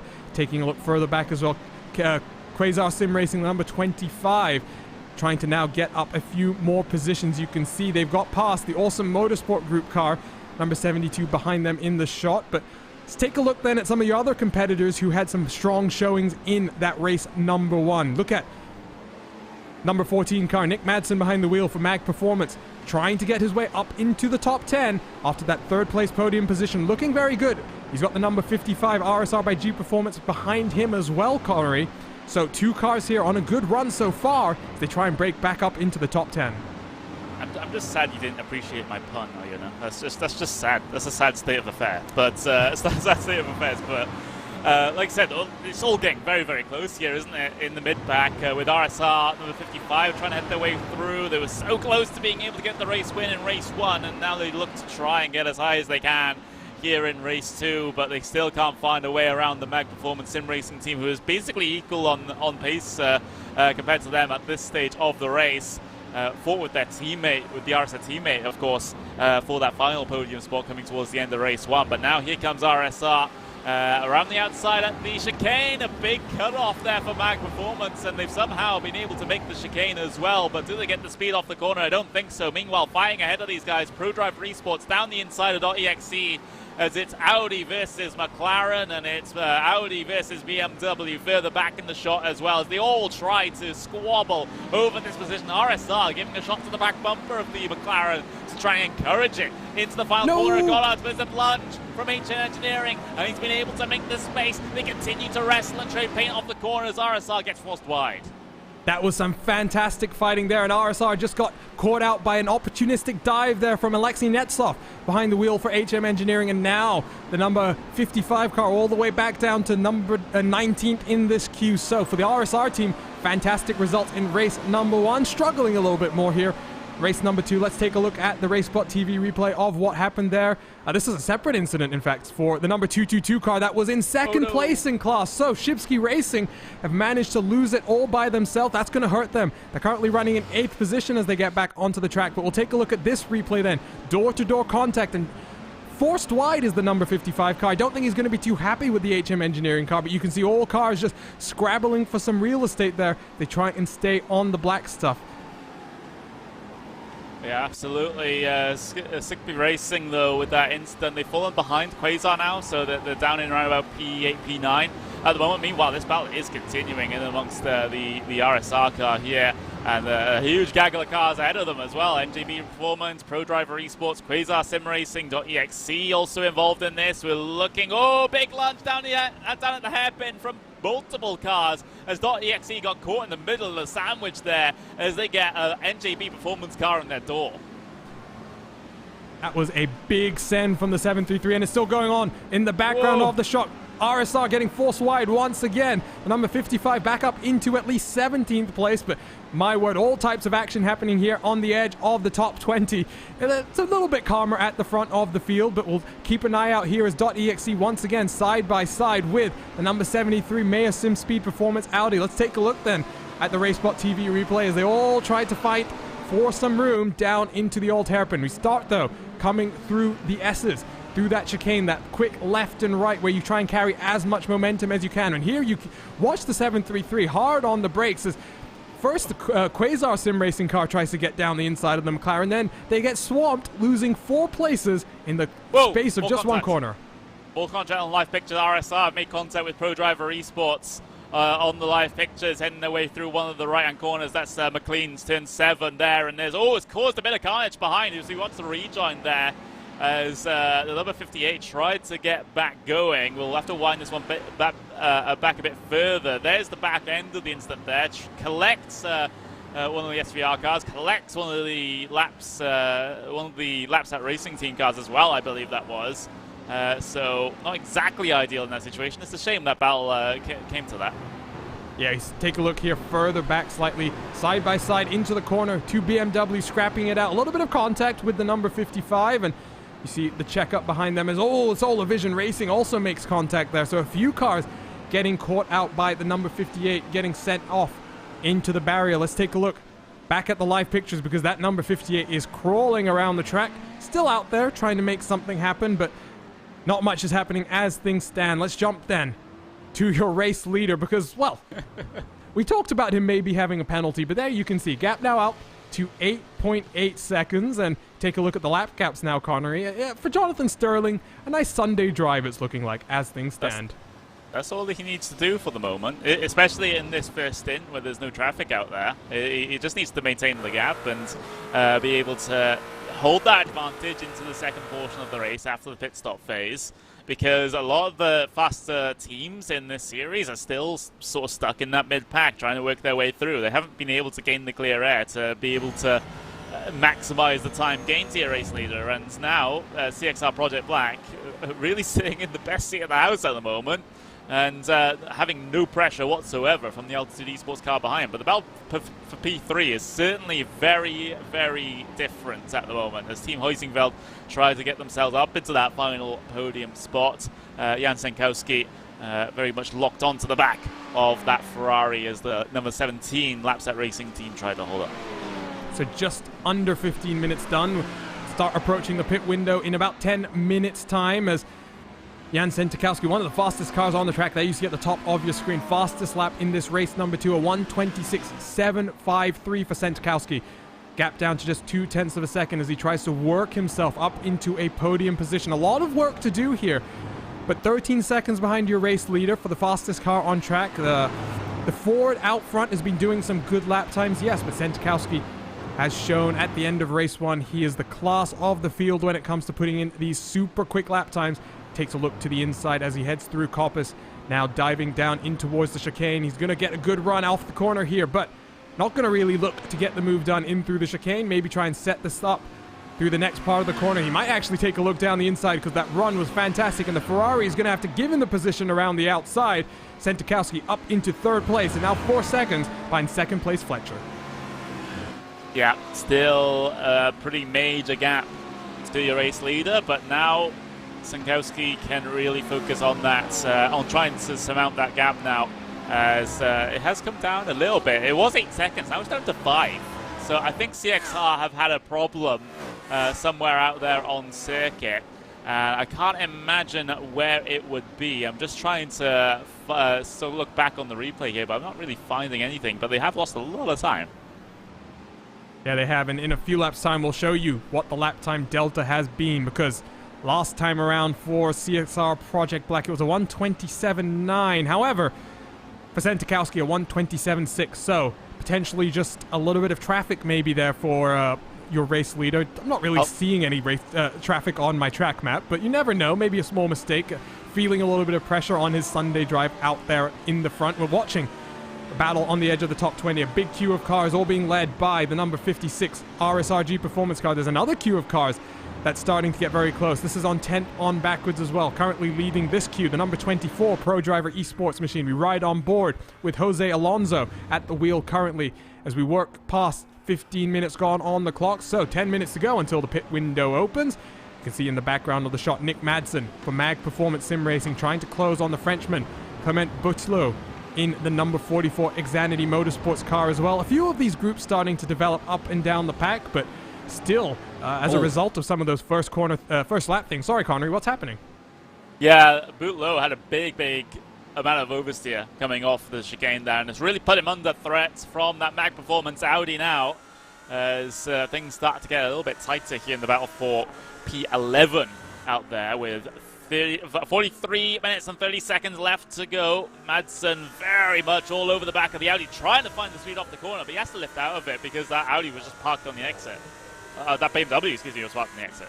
Yeah, good defensive driving in front from the Frenchman as Madsen tries to close down. There's been an issue for one of the Apex Missers cars, the 185 Indy. Let's try and take a look at what's happening for that car as I try and find it on my timing screen. There you can see around in the last corner.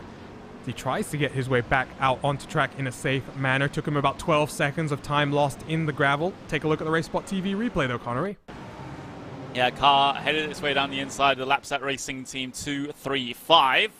Optimistic move coming down into the final corner, especially given Apex Missers had quite hastily returned to the racing line here. We'll get to see it up on screen for you now. You can see the big move down the inside there and just overrunning the corner just a little bit. There was more than the car's width of space there on the inside they could have used, but they wanted a little more. Wanted a little more indeed. And you see the second Lapsat Racing car there having to avoid the stricken BMW in front as the Apex Missers 185 finally gets its opportunity to rejoin. Let's take a look though at Altitude's Esports for just a few seconds, Connery. Take a look at the gap, now down to 7.3 seconds between positions number 1 and 2 as things stand. You see on the last few laps, you were talking about Sterling dropping off a little bit potentially. Look at the delta. And then the last time around as well, another 0.4 of a second gain by Fletcher in the Ferrari. So, number 111 on a charge now. And it seems as though maybe the tires are starting to wear from underneath Sterling in front. But 5 minutes to go until Sterling has the opportunity potentially, Connery, to come down onto pit lane and hand it over to driver number 2. Yeah, absolutely. They'll be monitoring this gap quite closely. That's for certain. There's certainly a chance that it could stabilize out by the time the pit stop phase arrives. So maybe it was just a poor couple of laps there for Sterling. But I mean, certainly lap number 10 was a bit of a poor one, given his 127.2 in the lap before. So losing about 0.7 of a second on that lap alone. But I think as long as he can get back in gear, it's going to be fine for him up until the pit stop phase. Meanwhile, deeper in the pack, as your race number 1 winner, still kind of stuck here in 17th spot, looking to try and get the pass done up into 16th over the Quasar team. Right behind him, Coper, who finished 3rd in race number 1. So a few of these cars having some more issues trying to get through the pack than we were maybe thinking. There was a decent delta across the board. We saw about 2.5 seconds in qualifying. That is fairly close, but 2.5 seconds at a track like this is not the closest in terms of pace. But for the number 78 machine right now, following the number 26, who goes wide down in through the Melbourne hairpin, is going to set up an opportunity around the outside for the number 78, but it's not where he's going to look to make it happen. Instead, an over-under potentially for the number 78 as cars in the background stuck up. And there was the Shipsky Racing car parked at the apex of the last corner. Once again, Shipsky Racing not having a fun race so far. Race number 1 not smooth for them. They started at the front of race number 2. Unfortunately, though, incidents have dropped them back to 20th place as things stand. Yeah, solo car incident, that one, despite how close the Pro Driver car was to the back of them. Just lost it in the late phase of braking, trying to get that car's nose in, and car didn't like it. Swapped ends, and it's very lucky that I think that was, which car was that? That was the Mag Performance Audi, I believe it was, for avoiding that as they slammed on the anchors. Absolutely, and as we jump back to the live pictures, the Quasar Sim Racing car, the number 26 goes around. More carnage now as well as Mayor Simspeed looks to get past the Team Heiskeveld number 78. So all types of stuff happening further back in the pack. Ostati Koper trying to run away now up into 15th place. His teammate, by the way, the number 55, up into 11th place. As in the background, Solar Vision, contact with Shipsky Racing, and they are around and over is Shipsky Racing. Oh, the rejoin is poor from Shipsky as well. Straight into the path of the Lapsat Racing Team 235, as they were expecting them to come right back across circuit. A little bit of a, little bit too much fisticuffs there coming down in towards the chicane. There's no reason why you should be squeezing each other that close in the middle of the road. That is just awful. And Shipsky Racing, the rejoin is a penalty in and of itself. But look at that, there's the contact between the SER car and Shipsky Racing as they have a dramatic off coming towards the end of the back straight. And you can just see as we continue looking at Shipsky Racing, this rejoin here straight into the path of the Laps car. Yeah, this isn't great. Yeah, that's really not great. And let's try and take another look at this one with on board with Shipsky Racing. Here we'll drive on board. You can see as well, I think there's just a try and get a better look at this one maybe on the onboard with Shipsky Racing. I wondered if the cars just, the Shipsky car tried to go left and the other car tried to go right, so two going into one is something that we always say doesn't go well. Here you get another look at it from the onboard view. It's hard to tell the lines there being taken, Connery, but I think that initial incident might be ruled a racing incident. It's this rejoin that you rightly call out as being just awful. Yes. Look, it's a pet peeve of mine. You know, we've talked about this a lot on the podcast, and drivers should be more aware. Yes, you have had the frustration of having an incident that perhaps may or may not be your fault, but there's no reason just to come back across the circuit, especially with cars coming, as clear as day, especially if you use your F3 box.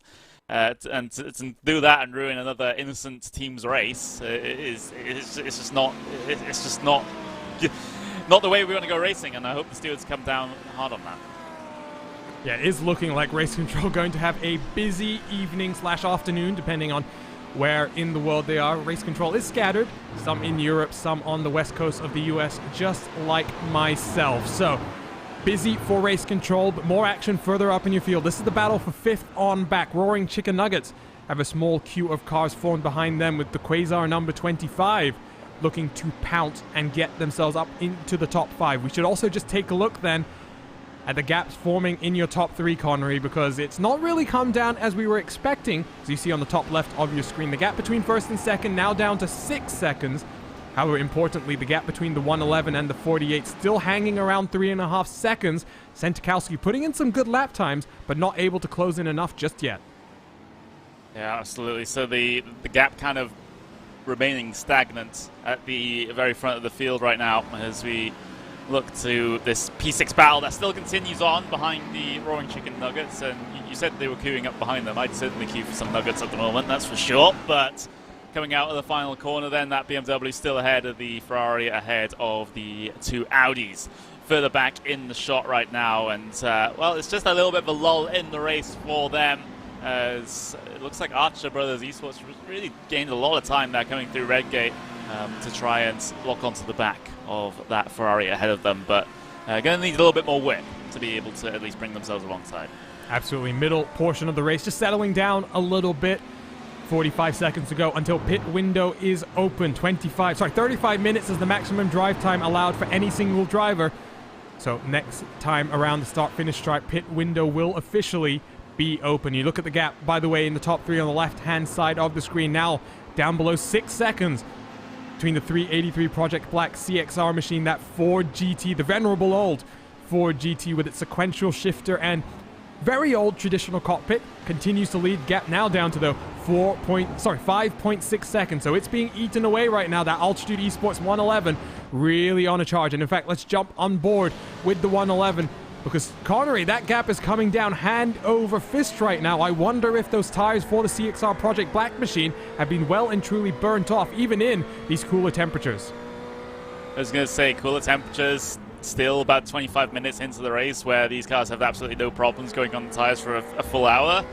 Possibly not. I mean, there's also the fact that driver fatigue might also be setting in as well. That might also be a thing, and just the natural fluctuations in the lap times. Not many of these drivers are going to be too terribly consistent, at least compared to, of course, World Championship drivers here on iRacing. So there's a little bit more natural variation there in terms of their lap times. But pit stop phase certainly well underway right now as the pit stop window has been opened. Archer Esports coming down in for their scheduled stop. Same with Team Hoisingfeld 78 as your winners last time out just a couple of moments ago. Solar Vision Racing also heading their way in as well. So a couple of early stoppers. And interesting to note the split strategies here as we watch Archer Brothers dropping off the jacks. It looks like Heisenfeld as well took tires alongside the 202. Doesn't appear as though the 32 for Solar Vision decided to take tires, so that is an interesting split strategy. By the way, for Max Riedmuller, he's now been up on the jacks for about 33 seconds. That's about 3 seconds longer than it was for Archer Brothers Esports, so he's dropped a little bit of time, but Riedmuller back in the car has a lot of work to do now from the back of the field. 27th position is where he's going to roar back out onto track. There you can actually see, though, they've come out right in front of your overall race leader. Let's hop on board with Jonathan Sterling, Connery, because gap now 4.6 seconds. Whatever's happening, CXR Project Black in the 383 really starting to lose a lot of time now. Yeah, I'm just having a look at the race laps for CXR. I mean, they were comfortable in their low to mid 127s, at least in the middle portion of this race, but the previous two laps have been well, not the greatest. The 127.8 and the 127.6, not exactly great compared to the pace that Altitude Esports are able to put out there. So it's, I think it's really more Altitude Esports, though, really turning up the wick at this stage in the race more than it is CXR Project Black actually falling away. I think Altitude Esports have found another gear to go chasing for this one in the later portions of this first stint. Absolutely, I think that's right, because you see the gap as well, still top left-hand corner of your screen between the 48 and the 111, still around 4 seconds. So, Jan Sentikowski, one of the fastest cars on the track, not able to close onto the back of the Ferrari, but we watch on board now with a battle between 8th and 9th places. The number 55 RSR by G Performance car. This is not the battle that we saw at the end of race number 1. That was between the 56 car and the number 14, but still scrapping it out. It's a battle we've seen just a moment ago in race number 1, but this time it's Strogbauer at the wheel. He's got Madsen in front of him, and this should be a very tasty fight as we are about halfway through the pit window. It does appear as though, by the way, the car went off on track, back on now, so all looking good midway through the pit cycle. That was the FPP Racing number 488, so they already had to serve a significant penalty. Not going that well for them, unfortunately, but continue to watch this battle as in front of them as well. They're side by side between the Roaring Chicken Nuggets and Pro Driver Esports Black. Roaring Chicken Nuggets. The queue's now in front of them, Connery, so, I mean, unfortunately at a McDonald's drive-thru, you don't really want to be at the back of the queue. You want to be at the front. No, yeah, absolutely. But I think Nick Stoop right now, I mean, he found himself in that position thanks to a good start paired with the reverse grid situation as well. So it's only natural that you're going to be falling down the order at this point as those faster cars try to work their way through. But still on for a good finish, though. If they can get a top 10 here, that would be very beneficial for their championship standings. But at this point, you still are waiting for a lot of cars to head their way down towards the pit lane to get their one and only scheduled stop done as well. I'm seeing this battle close up for P5. That's Pro Driver Esports versus Quasar. Getting very close coming through the chicane, but still no opportunity for Jose Alonso to work his way by for the moment. Deep on the brakes into the hairpin, but is not tempted to dive his way down the inside just yet. There's the race leader in, though. CXR Project Black in from the race lead with about a 4-second gap. So we'll see what the Ford decides to do down on pit lane. Sterling is going to hand over the car to his teammate. There you can see driver change going on as AJ Southgate gets behind the wheel for the number 383. Also down on pit lane, the Roaring Chicken Nuggets. Nick Stoop going to hand over to his teammate as well. You can see Lapset Racing Team, the number 17, also in to the pit lane as we wait to see who else is going to dive down this time around. There's another taker down at the back. That's the Awesome Motorsport Group, the number 72. So a few cars have elected to come down onto pit lane. We continue watching the battle that is now between 3rd and 4th. This was for 5th before a few takers down onto pit lane as Jose Alonso continues to put the pressure on Richard Small in front of him. Behind them as well, Nick Madsen really starting to feel the heat as Michael Strogbauer continues to put the pressure on there. And all the while out front, look at the gap between the 111 and the 48 now. 3.5 seconds with CXR Project Black down on pit lane. The 48 trying to pull back the gap just a little bit more at this time. Yeah, absolutely. Pro Driver Esports looking to try and make some progress over the car ahead of them as well. That's the Quasar Sim Racing Hydra, as Jose Alonso still trying to apply this pressure, but he's not setting himself up for the move into the hairpin just yet. He's just going to follow closely to the back of the Ferrari, try to get that power down in that Audi. Look towards the outside of Goddard. No, he's just going. Oh, he is going to go for the move. Big lunge around the outside, but you got to be careful. Some of these teams might decide to head their way on towards the pit lane, and that's exactly what the Quasar team has done. They don't want any of that fight. Quasar followed down by RSR, by G Performance, the number 55. So that frees up Nick Madsen as well. You'll see the Pro Driver Esports car going through turn number 1 with one of the FBP cars as a lapped car down a lap. Let's jump then to, let's just take a look at some of the other things going on in the race. See the number 48. 56. Number 56, what's happening to them, Connery? Yellow flag. I think this might be contact. I'm just getting myself a view of it now. It is contact. Oscar T. Cooper, as it was with lap traffic with the Quasar Sim Racing car coming off of the pit lane, and they just get into a tangle off the exit of turn 1. So RacespotTV replay, let's take a look at this one. And Oscar's actually just gone off again, and we'll take a look at that in a moment. That was the incident. I think that's that's the Quasar number 26 car, I do believe. Yeah. We'll take another look at that from a slightly slower angle if possible. No, actually, this is the second incident that has just happened down into the old hairpin. Cooper losing the rear end of the car, and this is before he's handed it over, Connery. So this is a driver just pushing a little bit too hard, trying to get the most performance he can. Altitude Esports are in from what was the race leads, but can the CXR car come through and re-inherit the race lead? They had a comfortable gap, or at least a comfortable but closing gap coming towards the end of that stint, and Mark Fletcher's able to get into his box just fine. Meanwhile, AJ Southgate still out there coming down into the chicane now. It's a big task now to take over that car and bring it to the end, especially if you're Southgate here, taking over from your higher I-rating teammate. Into the Melbourne hairpin he comes, as Team Heusingfeld are still stationary on the lane as well. There goes Altitude Esports, as they are able to get themselves out, and are they able to get themselves out ahead or behind the CXR car? I believe that might end up being ahead. They've had an amazing pit stop phase. What has happened to CXR on this outlet?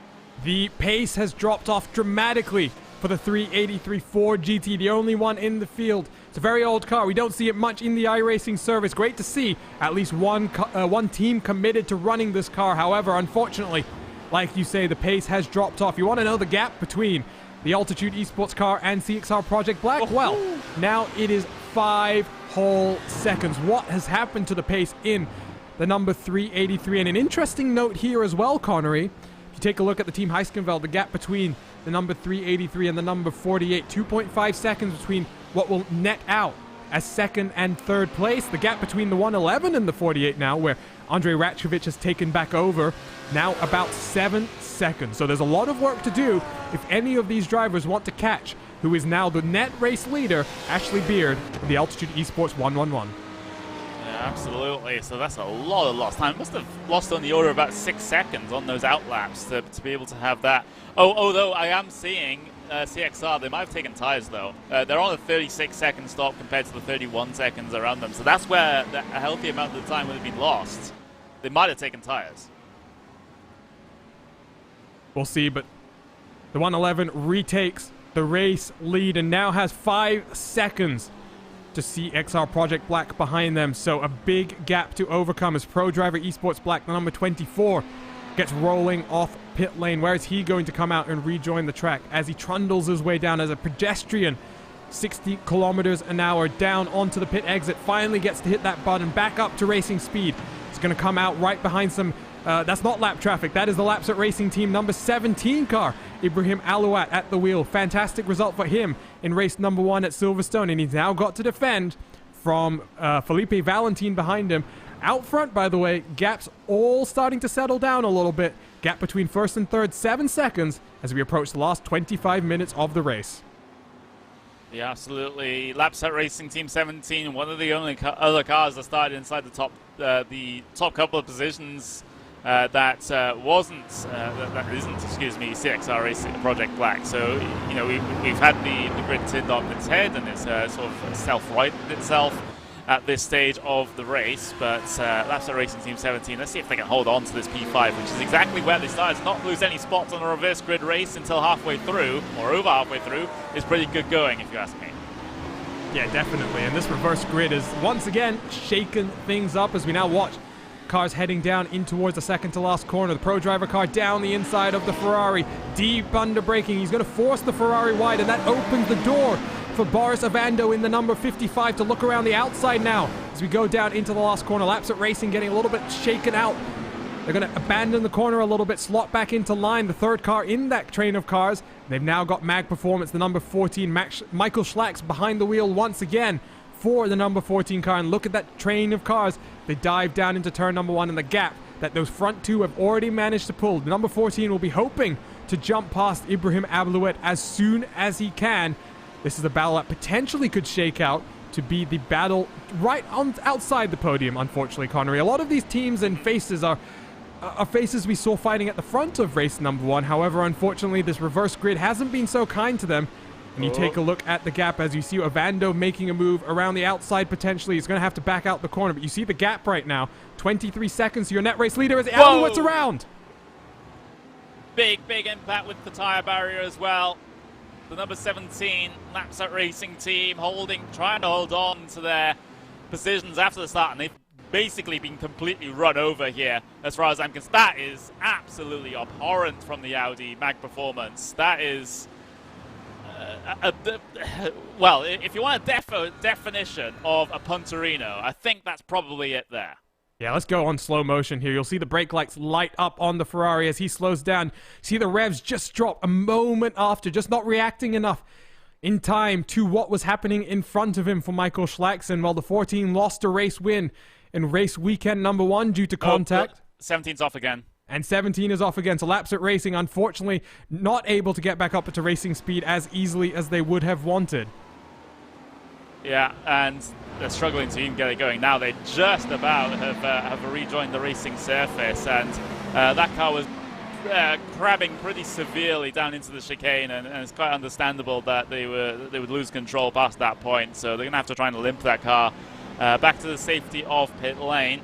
There they are, out into the gravel after the chicane there. So that's not exactly ideal, is it? And careful with the rejoin with cars coming.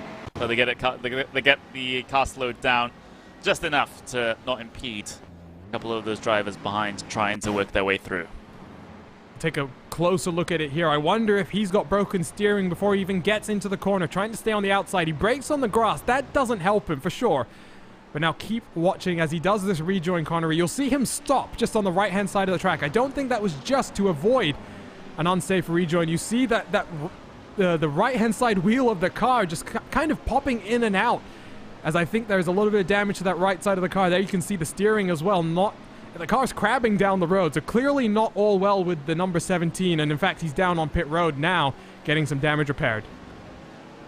Yeah, meanwhile, the Roaring Chicken Nuggets trying to defend position. HM Engineering had just about been able to squeeze their way through there. So Roaring Chicken Nuggets down into P10 now at this point in the race. That's exactly where they started here in this one. So, I mean, all good things must come to an end. And now Quasar Sim Racing of the car in that Ferrari to try and get past here, coming up through Redgate. You can just see there's a lack of pace inside that BMW at the moment.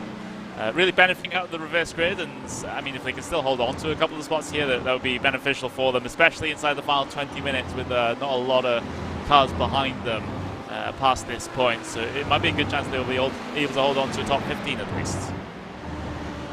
And while this is a brand new team that is trying to get more competitive in the iRacing service, they do everything with a little bit of fun, and the Roaring Chicken Nuggets name just a little bit of a ode to the team members and their fondness for the Chicken Nuggets. I could go for a 10-piece right now. It might be my 10?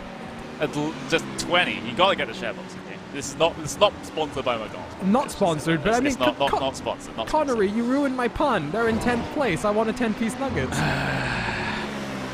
Look, that's revenge for not acknowledging my pun earlier on in the race, okay? Well, I might not have acknowledged it. It went totally over my head. Fortunately, someone in our YouTube chat acknowledged it, and someone acknowledging the Roaring Chicken Nuggets right now is Quasar Sim Racing and Garrett Thompson, who's trying to find a way past, getting very close to the rear bumper there as he had to check up midway through the Melbourne hairpin, rather.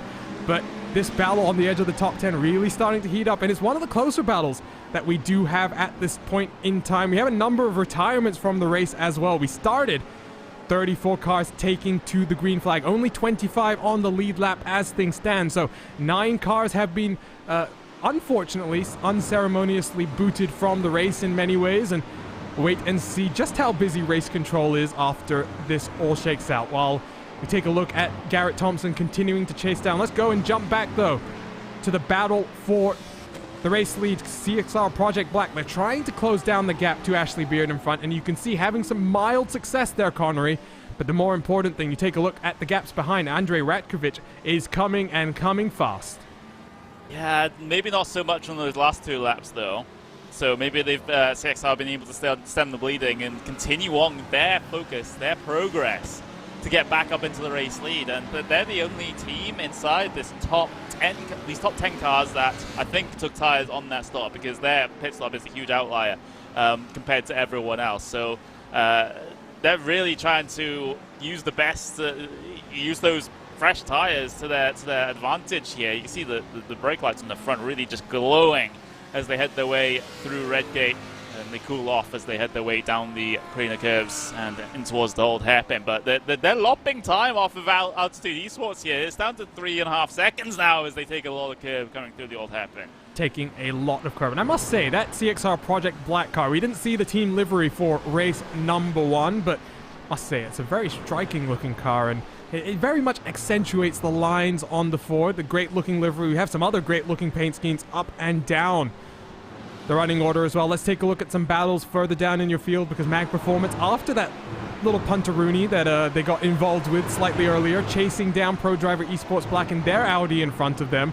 It's a battle for 6th and 7th. They're about 2.5 seconds behind the number 55 of Boris Avando for RSR by G Performance, who's running in 5th place as things stand.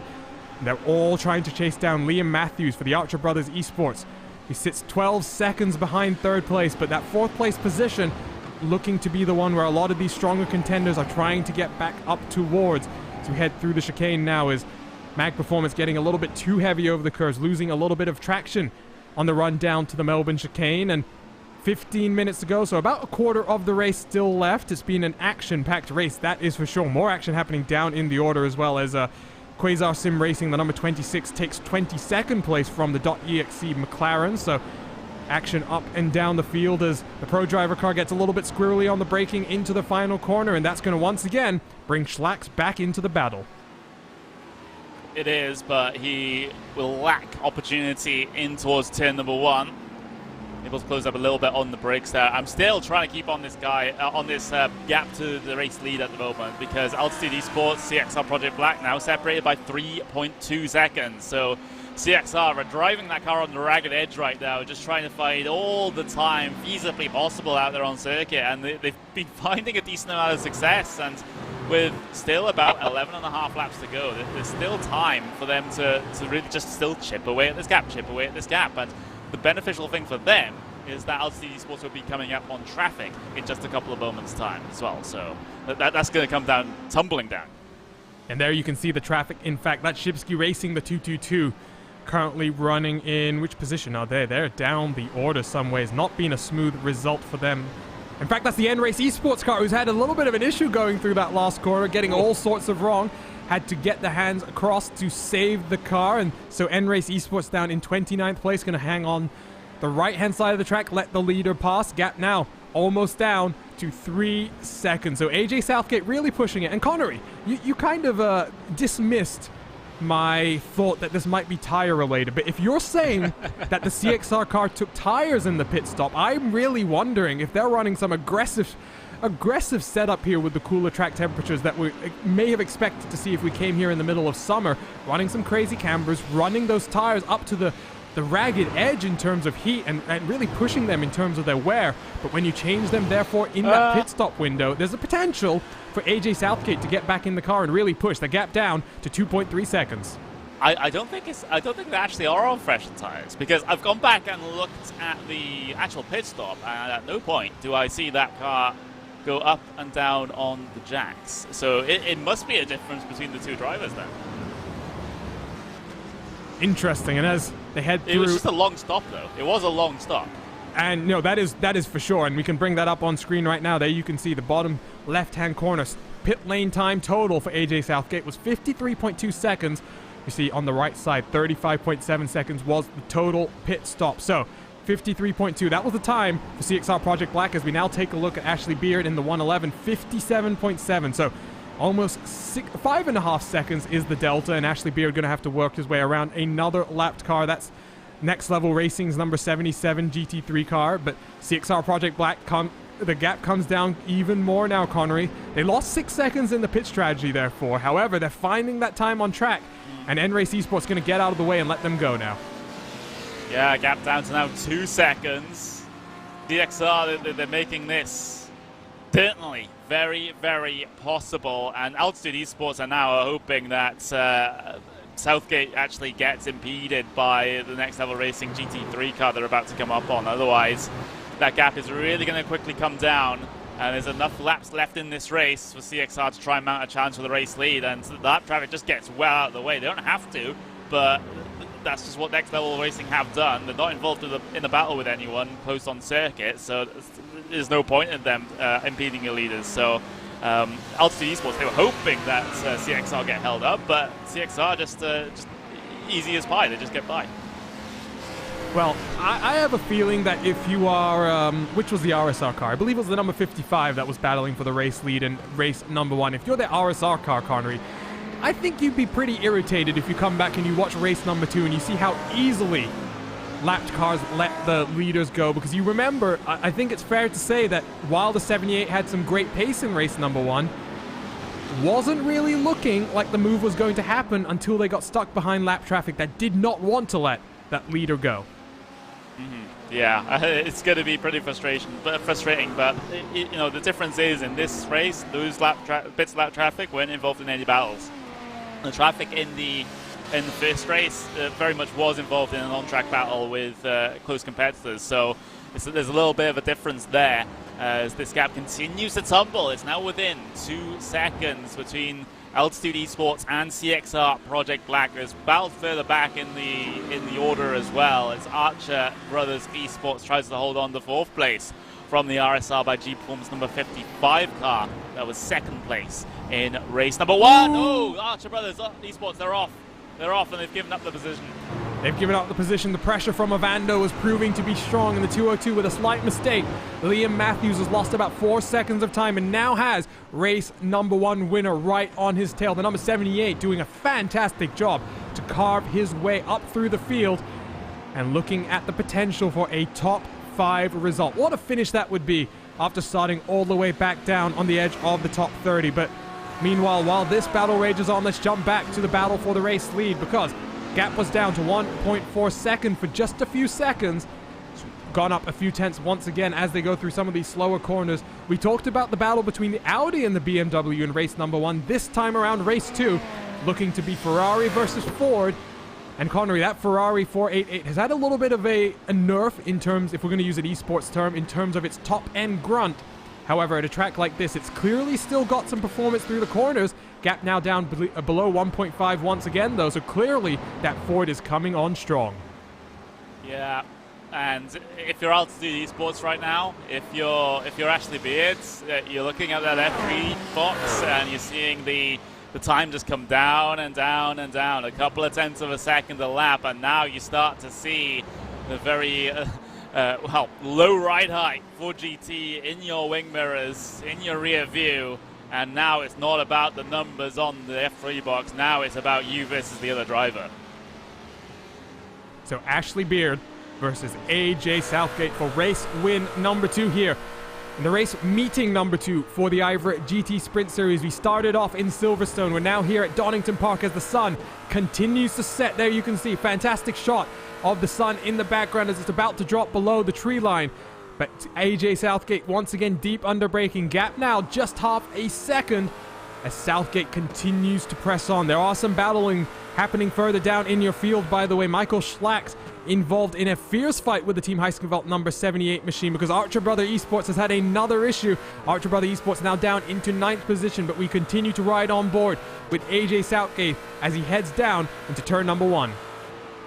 Either way, for CXR, this will be an absolutely fantastic finish. It's just about whether it's P1 or P2 at this point, as they were a huge beneficiary from the reverse grid. They started from reverse grid pole position, and if they're able to win this race, that would be such an awesome performance from them. But Altitude Esports, with the 20 places that they've gained, looking to try and deny. Meanwhile, are off in the further back in the picture. Team Heiskeveld trying to fight with Mag Performance as well as we speak, but the .exe McLaren, it's starting to go for a bit of a spin coming out of the old hairpin. And that was coming just as the leaders are coming up to the old hairpin as well. So Ren Zielman staying well out of the way. Gap was down to 0.4 of a second for just a moment. So this battle really starting to ratchet up. We take a look then at the other battles we were just mentioning as the number 78 works on Mag Performance and Michael Schlacks in front of him. They do have that Pro Driver Esports Black machine right behind them as well. As the number 78 looks to the outside, they've just been passed by Schlacks on this lap down into turn number 1. Gonna look to maybe try and get the place back as they go in towards the chicane. Nothing happening here as the number 78 still tries to look to the inside and make something happen. He's gonna at least compromise the 14 in terms of the line through the chicane, and here will be a great run for the 78 if he can carry the momentum. But he gets a little bit too over the curves, and that bounces the car a little bit too much. But down to the inside he looks, and he forces the number 14 out of the way, very deep under braking, and that is going to be a very, very angry number 14. Michael Schlacks will not be too thrilled at that passing opportunity, but he'll try and have a fight back now as we run down into turn number 1. Yeah, absolutely. I don't think this is any, well, the business that's not finished in amongst these guys, but Heiskeveld still trying to stretch their legs at the very front of the pack. It was a very bold and daring move down the inside. Meanwhile, another victim of the old hairpin barrier as one of the laps cars head their way in there. But let's have a look at the battle for the race lead then, because it is, well, nothing to separate these two cars with the final 7 minutes of this race to run. AJ Southgate, he's done the hard bit, closing up the gap, but now it's even more difficult to try and get past because Altitude will make that Ferrari the widest Ferrari that you've ever seen to try and come home with the race win. Here in race 2, Ashley Beard is the man to try and hold on with about 5 laps to go. No move, yes, ooh, a look to the inside coming through the hairpin there, but there's still 5 laps to go after this. Still 6 minutes and 30 seconds left on the clock. It's going to be a fight all the way to the very end of the race as the 383 goes to the inside once again. The 111 gets a little bit spooked, looks to the outside, but here comes the run from AJ Southgate down in towards turn number 1. He's looking to the outside. That's not typically a passing opportunity indeed. He's going to slot back in, maybe try and over-under down into the old hairpin, but the Ferrari parks itself on the apex, forces the 383 to look to the outside. Not going to do that down into the old hairpin. Still 6 minutes to go. Plenty of opportunity to make the pass happen, and I think right now, Connery, the 383 is feeling the confidence, feeling the car underneath him. Car is looking very settled as he makes his way around the track. It really is. He's trying to pressure the back all the way up through turn 6. Turn 7, McLean's corner now. You can see a bit of brake checking going on between the two of them as well. But CXR very much locked onto the back of the Ferrari as they head their way down the inside at turn 8. No, that was just a look, an opportunity, and maybe they've just overdone it slightly as Altitude are able to gain a bit more of a gap, a bit of breathing room. Bit of breathing room down in towards the chicane. We've seen a lot of moves coming out of this. Cars getting great runs out down into the Melbourne hairpin. I keep making that mistake. Is anyone going to make the run down from the chicane? It looks as though Altitude getting a little bit slow off the corner, but not close enough for Southgate to make the lunge. Once again, closes up under braking. The brake disc glowing orange under the load as all the weight forced to the front of the car as it squats down, trying to stop in the shortest distance possible. The old venerable 4GT takes a look to the inside. 111 making another error, like Connery says. And now side by side, they're going to go across the start-finish stripe, down in towards turn number 1. The 383 is already poked its nose in front. Is he going to be able to sweep around the outside and grab onto the race lead? 111 holding firm, though, on the inside and gives a little bit of shove there to the Ford, saying, I'm still here, not over yet. It wasn't a shove, it was more of CXR trying to get the traction down, but the back end was just stepping out despite these cars having traction control. Of course, you have to be really trying to spin up the tires here in this one as CXR riding the back all the way through turn 6, continuing to not give Altitude any room to breathe in this one. But it was twice in a row that Altitude made a mistake through the final corner that gifted CXR an opportunity to get their way by, but it's the second time in the row that they've been able to hold off the hard-charging Ford GT as they deal with the lap traffic coming down the back straight. Maybe another opportunity for CXR this time in towards the Melbourne hairpin. They just have to negotiate the chicane, and then maybe they can set themselves up for a move, but it's still around about a car length or so between the two of them. No opportunity for Southgate to make his way by just yet, but he knows that Altitude Esports car is weak through the final corner. He might go a little bit more aggressive this time. Running out of time. He goes to the inside, looks to the inside. The 111 is going to cover the move off, though. Forces Southgate to back out just a tiny bit, and with 3 minutes 30 seconds left on the clock, they're going to cross the line once again, looking at potentially 3 laps to go. So 3 more opportunities, I would think, for Southgate to get the move done. There is a lot of action happening in the background as well, but we're going to stick right here at the pointy end of things where things matter. It's important to note as well, CXR Project Black, race number 1 from Silverstone. They finished 4th, demoted to 6th place as a result of post-race penalties. Then they also missed race number 2 from that weekend. They didn't sign up in time. So the CXR team looking to get a solid haul of points here, and once again closing in on the 111 as he looks to the outside, trying to maybe set up something in towards Coppice. He's going to get a good run here, forces the 111 to go very defensive, and Southgate goes back to the outside once again, thinking of the over-under, the drive off the corner. He gets a fantastic exit, pulls alongside, coming out of the second part of the corner, but this is going to put him on the outside, down in towards the chicane. Who's going to be the last of the late breakers here? The Ferrari's going to try and hold on, and he forces the Ford to slot back into line. Yeah, Altitude, how have they been able to hold on to that? I don't know. Southgate is trying every single trick in the book to try and get himself past, but nothing's working at the moment as they'll head their way through the exit of the Melbourne hairpin. Southgate might have another look here at the final corner, as he did a lap ago, but the move is covered off. Ashley Beard, a massive defensive effort here in this one, and coming across the line now, 2 laps to go. It's still all to play for. All to play for. By the way, we're getting reports coming in that the issue for Archer Brother was a VR issue, and that compromised the 78 as well. 78 still runs in 5th place, but they've dropped off the back of the number 55, who's now run away into 4th place and is trying to chase down the 48 still with a few minutes still to go. 2 laps to go as we head down into the Old Hairpin once again. CXR Project Black with a fantastic run of momentum so far, but can they convert it into a race win? Ashley Beard doing everything he can to hold on to the position as once again we head down into one of the more tricky sections of the track, and this is where Southgate tried to make it happen last time around. He's a little further back so we head in towards Coppice, not going to be able to get the drive off the corner to make the move happen down into the chicane, but one more lap after this to go, Connery. This is going to come down to the last lap.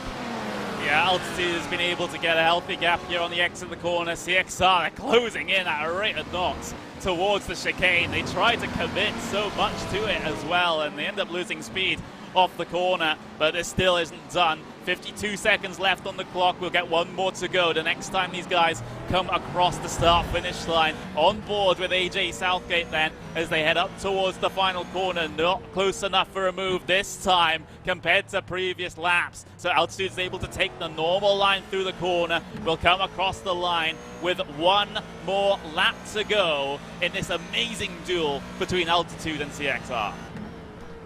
1 lap to go, 200 points on the line, and race win honors. Who's it going to be? Southgate getting a little bit over the curb in through turn number 1, down in towards the Old Hairpin as he closes on the rear end. Is he going to try and move down in here? The 111 goes defensive, forces the Ford to go a little bit wide, and that's going to check up the Ford as well as we head down in towards turn number 6. We jump off the onboard as we look on as CXR tries to close in once again. This is where we saw them set up the move coming out of Coppice Corner last time. A little bit too far behind once again as the 383 used up all he had before he got to the back of the Altitude Esports 111. Out of Coppice Corner, a little bit too far back once again. This is all going to be, I think, down into the Melbourne hairpin. Can the 383 get a good run out of the chicane? Braking heavily, you see once again, brake rotors lighting up. He's got a great run through the chicane. Maybe too good. Maybe a slowdown for the 383. He sticks to the outside for just a moment, looks back to the inside. Whoa! Oh my word, what a move he was trying there. And the 111 holds on with some stout defending, covers off the move. The 383, one more opportunity as we look to the last corner. Looks to the outside once again. Is an over-under coming? Not this time. The 111's going to hold on the apex, park the car there, and get the drive off the corner. It's a drag race down to the line, but it should be the race win for the 111. It's a photo finish across the line, but it is Ashley Beard and Altitude Esports that take home the win. What a defense from Altitude Esports. I don't know how Ashley Beard's done that one. That was absolutely incredible. You see how fast that CXR car was in clear air, lopping half a second a lap off of Altitude, but Altitude's able to hold on. That's a defensive drive of the year for me, for Ashley Beard. And we're not just talking about in this IVRA series, in these competitions, but in sim racing as a whole. I do so much of it outside of this series, but that was one of the most impressive defensive performances I've ever seen. I tell you what, we did this last time with the battle for 3rd and 4th as they came across the line. We'll take a look then at this final lap and all the pressure that AJ Southgate in his 383 Ford GT was trying to put on to Ashley Beard in front, but the Ferrari stayed cool and kept the composure to bring home the win. This was the defensive move down into the Old Hairpin, forces the Ford wide. They work up the hill once again. This was underneath the bridge. Once again, the Ford, this is where we saw him set up an opportunity a few laps ago, getting a great run through this first part of the corner to set up the move on the exit of Coppice, but this time Ashley Beard able to stay enough in front to force the Ford to try and send a move deep under braking in towards the chicane. And we're about to see that, Connery. I, for a second, was convinced that Southgate had got a slowdown penalty. Yeah, it was a big commitment into the chicane. You can just see the straight line speed advantage that very slippery Ford GT has. It doesn't have a, well, so low to the ground and so small that it just is so aerodynamically efficient when it comes to the drag coming down the straight. And now trying to go to the lunge to the inside, but Beard had just parked that Ferrari right in the middle of the corner. And the expert move here through the final corner, I'll just show you now, because he knows that CXR are going to go for the up and under move. The body language of the car is there, but Ashley Beard has the car slow down at exactly the right point on the apex, just parked there. It's the Jason Plato special if you've ever watched BTCC, and it's won Ashley Beard the race. I tell you what, I love that defensive driving in that battle so much. Let's take one more look at it from the exit of the chicane. You'll watch here as well. Look at how much of the corner. It's hard to tell from that angle, but Southgate got all 4 of his wheels on the right-hand side of the white line, cutting that corner to the maximum. Then this defensive move from the 111, he stuck it in right exactly where he needed to be. No multiple moves made from Ashley Beard there. One defensive move, blocking the inside, covering off the move, and then here, like you say, Connery, parks it on the apex, gets the drive off the corner, drag race down to the line, doesn't matter. Beard has it sewn up. Fantastic battle, and what a race we got to see here in race number 2. Yeah, that's brilliant stuff indeed between the two of them, and my word, there's such respect between those two drivers as well. They could have so easily come together. CXR could have so easily gone for a massive lunge and a massive, I'm going to use the race leader as a brake sort of situation, but they didn't. It was such respectful racing, and that was, I really enjoyed that. That was awesome. That was some of the best fighting we've seen this year live on the iRacing Esports Network, and trust me, that is saying something. But it is the 111, Ashley Beard and his teammate Mark Fletcher, going to take the win for Altitude Esports by just 1.5 tenths from AJ Southgate in the CXR Project Black number 383 Ford GT. Delighted to see the CXR team really taking that forward all the way to the front, and we'll hope to see them nearer the front throughout the rest of this 6-weekend season. Team Heiskeveld, the number 48, wraps up a good weekend for that crew, getting a race win in number 1 for the number 78 team, and then this podium position for the 48. RSR by G Performance likely to extend the championship lead by their 4th place finish for Boris Avando. The number 78 making a good climb through the field from the back of the field to get up into 5th. Mag Performance Sim Racing Team, number 14 and Michael Schlacks might be expecting a post-race penalty to come down. We'll have to wait and see about that one. HM Engineering making their IVRA competition debut with a 7th place. Another aggressive move that we got to saw from one of their drivers. Another incident for race control to take a look at. Archer Brothers Esports with that VR issue dropped to 8th place on the day, with Quasar Sim Racing, the number 25, coming in 9th. And then our favorite team of the day, the Roaring Chicken Nuggets, on the edge of the top 10. There we go. And outside the top 10, as I'm still catching my breath after that one, Solar Vision Racing P11, NJB Performance P12, Maya Sim Speed Performance in P13, Pro Driver Esports Black in P14, Exanity Motorsports in P15, Lapset Racing Team 235, 16th place, Apex Misses 185 and 17th. Awesome Motorsports Group in P18, Altitude Esports Blue, the sister car of the Race 2 winner here today, finishes in P19. Pro Driver Esports in P20. As well, that's the top 20. They're all on the leading lap, so maybe a little bit better than we had in Race 1. In fact, the top 22 are all on the leading lap. So after what we thought was going to be a more messy affair after Race 1, it seems like it was the cleaner of the 2 races.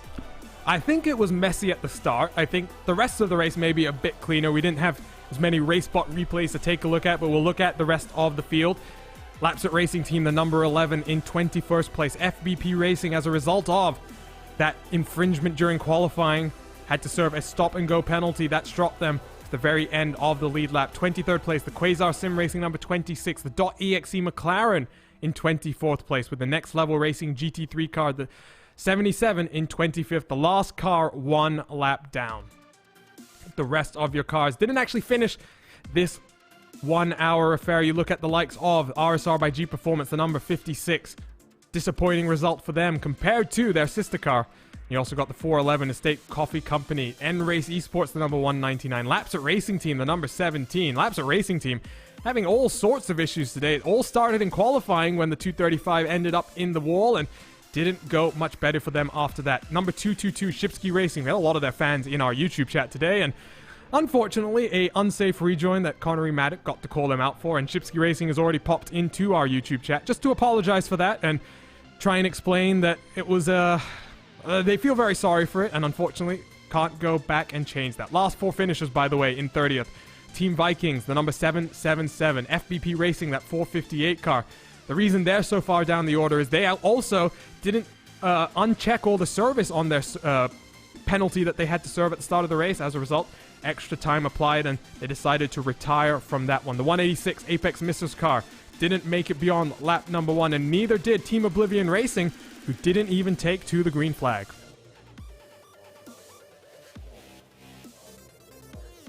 So an opportunity to just breathe for a second now as the sun continues to set here. Castle Donington overlooks the Donington Park racing circuit. And Connery, I mean, race number 1, lots of chaos, lots of carnage, some great fighting. But I think we were expecting something slightly different in race number 2. Instead, what we got was one of the most interesting fights for the lead that I can remember in a 60-minute sprint race that then all culminated in one of the final laps of the year. Yeah, just to see CXR be able to close up that gap and give it their best shot, which was a very admirable shot as well. They tried everything. I don't think there's much more they could have done as far as trying to get past Ashley Beard was concerned. But Altitude Esports were just able to hold on somehow, despite being half a second a lap slower. Like, what is that? It was true chaos and carnage. I loved watching every single moment of it. But it's time for the post-race show here on the iRacing Esports Network and RacespotTV, and as always, that means time for some post-race interviews, and we're currently waiting for all of the drivers to just join us, and as we wait for them to all file in, it's time to bring in your race winners from race number 2, Ash Beard and Mark Fletcher for Altitude Esports. And guys, we've just been gushing about that performance and the way that you guys managed to hold on to that one in the dying stages of the race. Ashley, what a fantastic job that was. And Mark, a great job to give Ashley the opportunity to try and build on that first half of the race that you had driven. Yeah, it was definitely an interesting race. From the start, I knew the Hussenfeld boys were going to be quick. We had a good result in race number 1 as well, put us in the top 10. So yeah, it was just kind of get to the front as quick as we could. I mean, it was risky. I'm going to save the first 2 laps because we were up to like P5 after 2 laps. And then it was, Ash and Ross were saying, you're going to catch the CXR car by the time you get to the pit stop. So we just extended my stint as far as we could on driver times. And then, yeah, what a job from Ash. One of the best defensive drives I've seen sort of this season. It was mega. We knew the Ford was fast. But yeah, brilliant job from Adam and from Ash as well to make the racing so close. I'll just ask a little bit of a tough question to ask you guys because the Ferrari it used to be known for being one of the fastest cars in a straight line. That's where it got a lot of its performance from. It's been we use the word nerfed, the esports term nerfed in the balance of performance here. A little bit weaker. What are some of the things that you guys are struggling with the car? And, Ashley specifically, just what were some of the things you were having to do in that defensive drive? We saw you parking it on the apex on a few occasions. Was it really just about trying to stunt the momentum that the Ford was able to build with its big, the big grunt it had behind its engine? Yeah, that was the main plan. I think the plan was to basically just back it up into the hairpins. I mean, I had no chance really coming out of Coppice. He had quite a good run on me, I think 3 laps to go. So I just had to leave my brakes pretty much to the last minute. But the plan was just try and slow it down into the apex of the Melbourne hairpin and in Goddard. So it was just basically that was the plan, pretty much if it got close. And I could see it getting close, probably about 10 minutes to go. And it got a bit sketchy, I gotta admit, towards the end. Just a little bit sketchy, but guys, what a fantastic result that was. And as we continue to gush about what Connery Maddock was calling one of the best defensive drives, not just on the iRacing Esports Network this year, but across all of motorsports, let's look ahead then to the next round at Daytona. And it might not be one that you guys are looking forward to as much, given what I just mentioned, the slight reduction in top-end performance for this Ferrari. But what are some of your hopes that you have from Daytona? The first 2 race weekends we've had have been action-packed. They've had a lot of incidents up and down through the field. Are you just hoping for another clean weekend and hope that you get the result that you guys clearly have the performance to be able to get? Yeah, to be fair, I race in another league on a Wednesday night, and we've just done Daytona with the CXR guys as well. Yeah, our Ferrari's pretty good. All the guys here at Altitude, we're a new team. We formed this year, but Jason, Luke, Ash and myself put a lot of time into setups. So yeah, it's just kind of maximising the speed because you watch that Ford is so fast. So yeah, it's just going to be getting some more points on the board and just keeping the championship alive, really. But it was brilliant racing today. Brilliant racing. And before we let you guys go, it's obviously a new team. Mark, I think you and I have actually raced each other in GT3 competition before in the past. Anyone on the team that you'd like to thank and shout out, especially given that you guys are such a new team, and I'm sure there's a lot of hard work that's gone into this? Yeah, from me, everybody that kind of supports us on the socials. Obviously, Jason and Luke and Ash for helping make a brilliant car. It was shown today that it was really good. And our sponsors, Sim Racing Studio and Sim Stickers. Thank you guys for getting on board. And yeah, I really appreciate everything that you guys do for us. Ash? Yeah, I think that's pretty much the same as, the team is just like you say, we're coming on leaps and bounds. I'd like to thank you guys as well for putting on a great broadcast, because without that we wouldn't get the exposure. So keep up the good work, and we'll come back stronger next race. I'm not sure how much stronger it can get than winning one of these races, but good luck, guys, and we'll see you in a few weeks from Daytona. Cheers, Thank you very much, guys. Okay. So that was the race winner in an action-packed race number 1. And stand by for some more podium interviews. And Connery Maddock is standing by with the second place team, CXR Project Black, and their driver, Jonathan Sterling. Yeah, absolutely. Driver number 1 for this race for CXR Project Black, putting in a fantastic first stint to be able to pull a decent gap over the rest of the field. It's just everything kind of happened in the second portion of the race when your teammate was in the car there, Jonathan. Just overall mood right now, because I know you're so close, but yet so far. Yeah, it was a good result for race 2. It was a great fight between Adam and Ashley, but unfortunately we had some mess ups in race 1. Adam, on his outlap, he messed up and put it in the wall, so we couldn't go back out. But it's not a big deal. It just happens every now and then. And then we got caught up in some carnage on lap 1 in race 1, and unfortunate for race 1, but fortunately that put us on pole for race 2. Yeah, absolutely. And of course, you had sort of in the first portion of race 2, you kind of had all the carnage happen behind you, so you were able to get clear with a pretty healthy gap up until the pit stop phase. But what happened in that pit stop phase? Because we did notice that you had a longer stop compared to the rest of your competitors, but you didn't seem like, at least on first look, that you took tires. So is there a reason for that slow stop, or is it just a weird situation? We're not sure what happened there. To us, it seemed like a normal stop, but for some reason, it was longer. Like, I guess we overfueled a little bit, maybe, but it didn't seem like it was going to be unnormally long for us. But then we came out and saw that Ashley was way ahead of us, then we thought something was weird. But oh well. Yeah, and I just kind of want to talk to you about your teammate, of course, Southgate, chasing the gap at the very end there, and closed the distance. He certainly did, most of what was asked of him. It just couldn't convert right at the very end. But in a way, that wasn't really his fault, because Ashley B was able to defend so hard to try and keep that position. Are you feeling kind of disappointed that you didn't get first place, or are you happy with second place, especially considering the fight at the end there? We're always disappointed to not get first. That's the whole point of it, isn't it? True racing driver, yes. Yeah, Adam did a great job. He did everything I could ask him to do. He's a fantastic driver. He's really fast, really consistent, and yeah, he tried his hardest, but it just ended up we got second today, and that's where it's at. Yeah, absolutely. So after a pretty crazy first race and a recovery in the second race, how does that set you up for the next couple of rounds of this season? Are you feeling confident?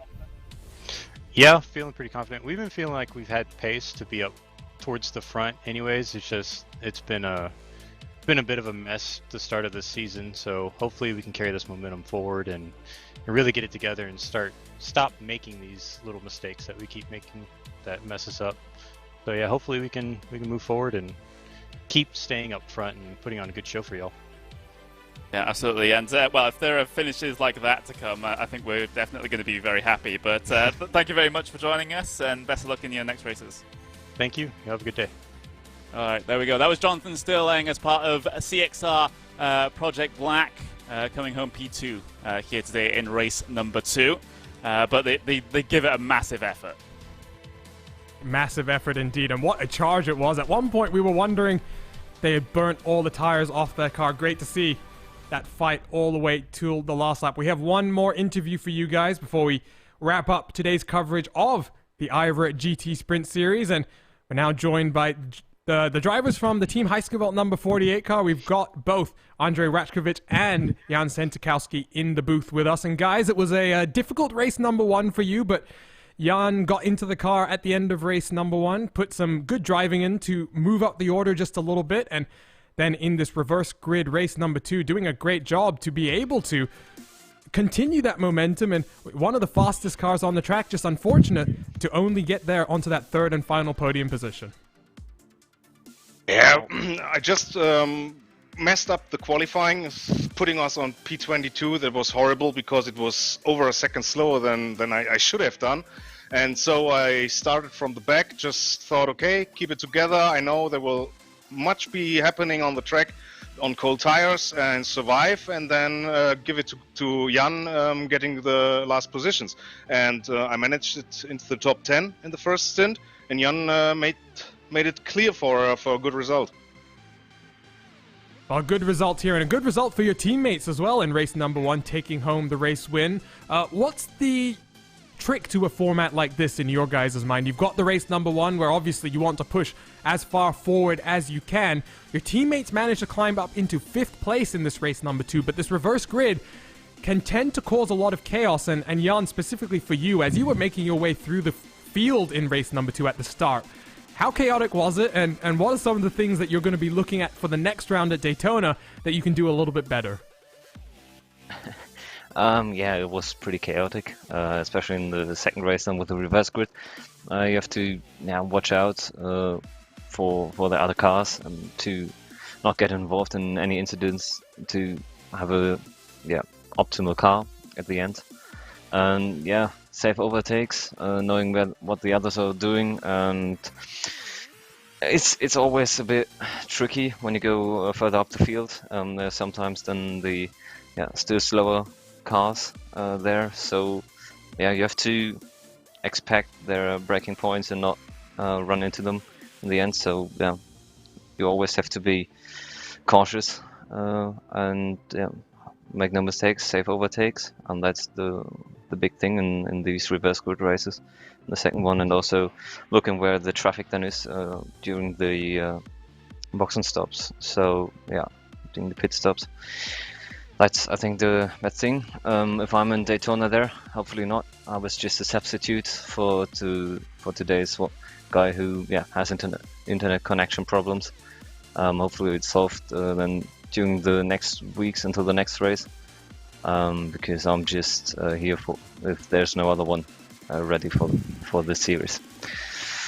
Got it. Well, you guys are busy. You're not just competing here in the IVRA GT Sprint Series. We see you in other IVRA competitions. You're competing in 24-hour esports, which is happening at the same time as well. But specifically about IVRA competitions, you guys have a lot of teams entered across the 4 different series that IVRA competitions run. Why specifically do you guys enjoy this GT Sprint Series as opposed to the more endurance-focused series that the IVRA leagues have run typically in the past? This is the first season of GT Sprint. Endurance and Club Sport are now in their 4th and 8th years respectively. It's great to see this GT Sprint combination of type of racing as well coming to this IVRA category, and it always gets mixed up a little bit. There's something about IVRA competitions. There's always action at the end of every race. Yeah, of course, it's very simple. The crew is just doing, the team of IVRA is just doing an incredible job.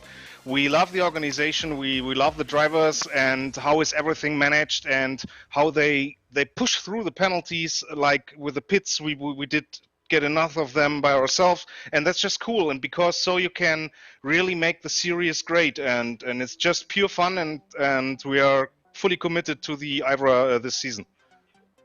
Awesome, guys. Well, Andre, we'll hope to see you at Daytona. Jan, I hope to see you at Daytona. Sounds like you don't hope to see us, but enjoy this result and enjoy the rest of your weekend. Yeah, well, thank you. Bye. You too. Bye.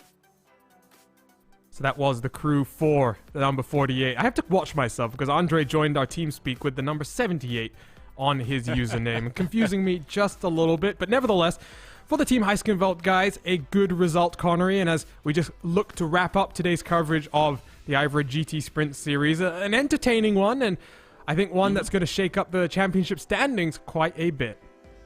I mean, with it being the second race meeting of the season, there's certainly a chance that could have happened anyway. But I think we are going to definitely see the order be mixed up. Of course, a lot of the teams having very mixed results here early on in the season, and the season having not settled down just yet. It's kind of hard to see who holds all the cards as far as the advantage is concerned. So.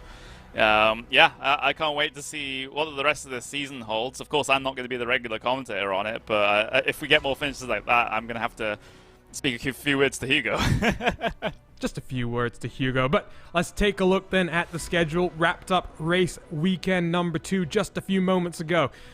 Finished our, not European leg, but let's say the UK leg of the calendar. We'll head next time to Daytona International Speedway. That's December 6th, though just over 5 weeks away from today for race weekend number 3. Then we head to Circuit Park Zandvoort, Road Atlanta, and Canadian Tire Motorsport Park. So some very, very intriguing tracks on the schedule. And my oh my, if we see racing like we've seen from the first 2 rounds here in the IVRA GT Sprint Series, I have no doubt we'll get a few more finishes like this. Oh yeah, absolutely, and it's great to have this season on board, have the organisation on board as well, and of course, the race results from this race at least very, very provisional, at least for the mid-pack runners. So we'll have to see how that sorts itself up when it comes to the next round of competition, and the stewards have gone through and put everyone in their place. But as long as we can get those starts sorted out, I think this is going to be for a fantastic run and a fantastic series.